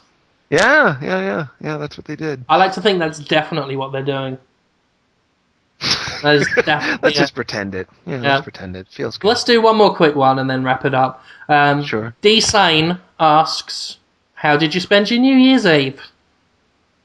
What a nice question. I went to my accordionist's boyfriend's party and talked to strangers and drank some alcohol, and I wore a little bow tie and a t-shirt that is a Katamari Pokemon crossover t-shirt. It's Ash and the Pokemon gang depicted in the Katamari style, but Ash is rolling a giant Pokeball, and it's he looks like the Prince of All Cosmos, Ash does, and the Pokemon are getting attached to it. And I had a lot of nice conversations about Pokemon and Katamari Damacy after that with people who walked away slowly and scared as a grown man, 35, balding, wearing a bow tie, was talking about Pokemon for like a half hour. It was fun for me though. I don't mind when my stories go over poorly, as long as I gave my best shot. That's fine by me. Well, that's the Pokemon message. That's right. Like no one ever was. Just be yourself. Just catch those just Pokemon. be it, and have a rat for a friend. That's right. Pokemon has such mainstream appeal that people think it's like designed to be hugely successful, and that it's not. It's kind of ingenuine. It was just like kind of created in a boardroom, like manufactured. It wasn't. It is a true work of passion of a very, very weird person. The creator of Pokemon got like terrible grades, and all he wanted to do was play Space Invaders and catch bugs. And then when he became an adult and he was poor and he had his like own fan magazine about video games, he's like, I'm going to make that game that's just Space Invaders and catching bugs. I'm going to call it Pokemon. It should have totally bombed, but it resonated somehow. Living the dream. Yeah, I love that guy. He's one of my heroes, Pokemon creator. He knows what he's doing. Yeah. Yes, fun. That's my story. That's what I did on New Year's, Jim. How about you? What'd you do? I went to a party hosted by the Mississippi Atheist Experience, which my wife's sort of a member, and they're cool. They're actually a cool group. They sound. They're trying to be a little bit funny, right? I think that the name is tongue in cheek. That's pretty funny. And that's cool. I went there, had a conversation with a man about H.P. Lovecraft, right. Did some drinking, and went home. So that was fun. Sounds good. Doesn't sound bad at all. It was a cool little night. It is always interesting to be in Mississippi and think I am in a room full of atheists. Like it's literally the weirdest thing once you've gotten used to the fact that everyone else in the climate out here. So that was interesting.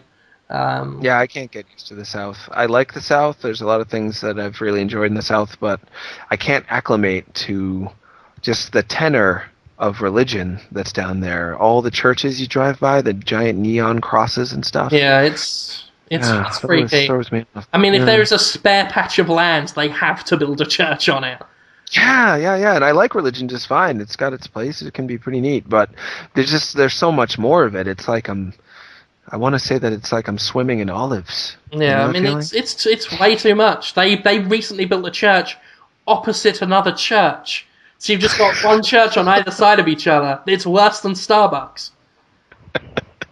Oh, wow. That's something. I'll have to see that. Just that's a place I like to visit, but living there I think would be a tad more than I could handle. Yeah.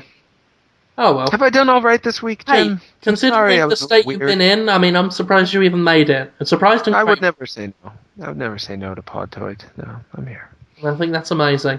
But yeah, I mean, goodbye to Tara. In all seriousness, it is sad to see her go, but we will solve. She was the voice of sanity for the show. Like, I'm kind of sober a lot of the time and emotionally calm, but I'm pretty weird. But she was always so sane. Are we going to be able to do this show with only people that? Well, that's the thing. I mean, she was a real human being. Right. Unlike the rest of us who are kind of weird cartoon characters. Yeah. I wonder how it'll go. I'll miss her a lot, and I hope she comes on again soon. It's going to be a brave new experience, 2012. The year without Tara. How will we do? It's going to be a great year for game journalism, guys.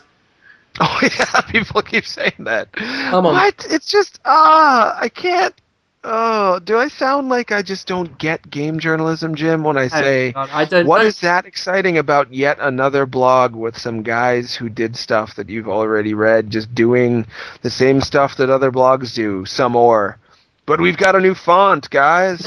You know, like, what? Who cares? Another game blog? Jesus. Well, I mean, we really need another one. just game journalism in general is a weird world that I don't really consider myself part of.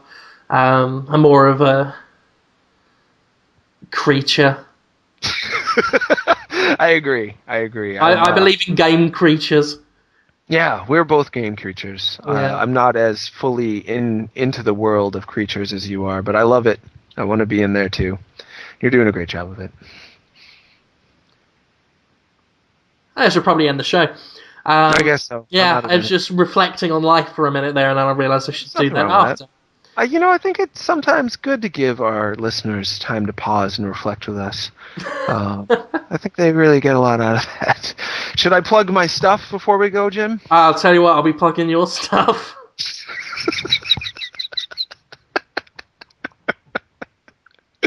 I'll be brief. On Bandcamp.com, you can find an album called Talking to Women About Video Games, the album. I believe the tag for it is TTWAV, Titwave, TTWAV. Yeah, I said that right. Even if you don't like anything I've ever done, or dislike me, or dislike the show that I did, I think you should check it out because of all the guests that are on there. We have Matt Harwood, the composer of Homefront, the Bit Trip series, Alien Hominid, a lot of good games. We have Soul Eye, who did the soundtrack for VVVVVV. I think that's how many V's are in there. We have Danny B, world famous now, composer of video game music for Super Meat Boy, Cannonball. He did the Hey Ash What You Playin' season finale, Binding of Isaac. We also have Jesse Hopkins, who did the soundtrack for Gratuitous Space Battles, which was on the last Humble Indie Bundle, and he also did Mountain Blade, which is a popular PC gaming series about riding a horse and cutting a man's head off with a sword. He's really good. Actually, Jim, I'm going to send you a link to his song. I don't send you stuff to listen to frequently, but he channeled you somehow. And he just started listening to Podtoid last week because now he's on the album. And he loves you. And he is you a little bit. His song is called Johnny Can't Stop. And it is kind of by you in a weird way. So anyway, yeah, that album's on Bandcamp. It's pretty cheap. You can buy each song individually, or you can buy the whole thing for $3, and it's 29 tracks, so it's basically 10 cents a track, and some of the money goes to charity, and the other money goes to the people who wrote the songs, like Danny B. He needs to get paid because he's not rich yet. So that's one thing I'm plugging. The other thing is go to the Machinima video and give me likes, because I want Machinima to know that some people like me. Talking to Women About Video Games, the music video, XXX Mix, on machinima.com. Go there and press the like button, please. It's all that I ask. It'll make my life a much better thing to experience if you do that for me. And that's all my plugs, Jim. Is that okay? That is absolutely fantastic. Oh, thank you. Super fantastic, my friend. What are you going to plug, Jim? Hey, come on now. I got all sorts I can plug. You can catch me at Vox Games, which is a new project that I started. Only joking. I'm just pulling your leg. Oh, God. You can catch me on the escapistmagazine.com for a bit, doing Jimquisition, which is a show I do every Monday. I wasn't on it last week, but on this Monday I've got what I think is a really good one coming, so watch that. On Destructoid.com, we're always there doing reviews and news and stuff. Do join our anti-SOPA efforts if you can. We are doing a lot of stuff about the Stop Online Piracy Act.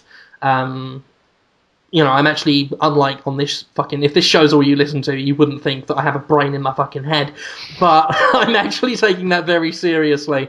We are doing a letter writing campaign to the Entertainment Software Association to try and get them to pull out of supporting SOPA. It's the kind of show, the kind of bill that could take off a lot of good web shows and websites off the internet, if you haven't heard about it. So just go there. I will be bumping it regularly, the post on Destructoid.com, that's called Hate SOPA, Let the ESA and its members know. So do get involved with that, because that stuff, it means a lot to me, and it means a lot to a lot of the people who are involved. Nero, the founder of Destructoid, Conrad Zimmerman, who's also been increasingly proactive, and people around the internet. The guys at Rock Paper Shotgun have joined in. Hal Halpin from the Entertainment Consumer Association has been doing a lot of work. So get involved, please. Spread the word and get the letters out there and just do your stuff. So Yeah, absolutely. Yeah. Thank you 100% on that. So far, so good. A lot of people have already pulled out because of it, and I can't help but think that if people in general, Destructoid specifically, but, the internet as a whole hadn't spoken so strongly about how much damage SOPA would do to gaming culture and people who work in the games industry, that they wouldn't see that. So we have to wake them up to that. They don't, these industry heads who are trying to make political headway and gain contacts in Washington don't see how much it's going to damage us necessarily. So let's let them know.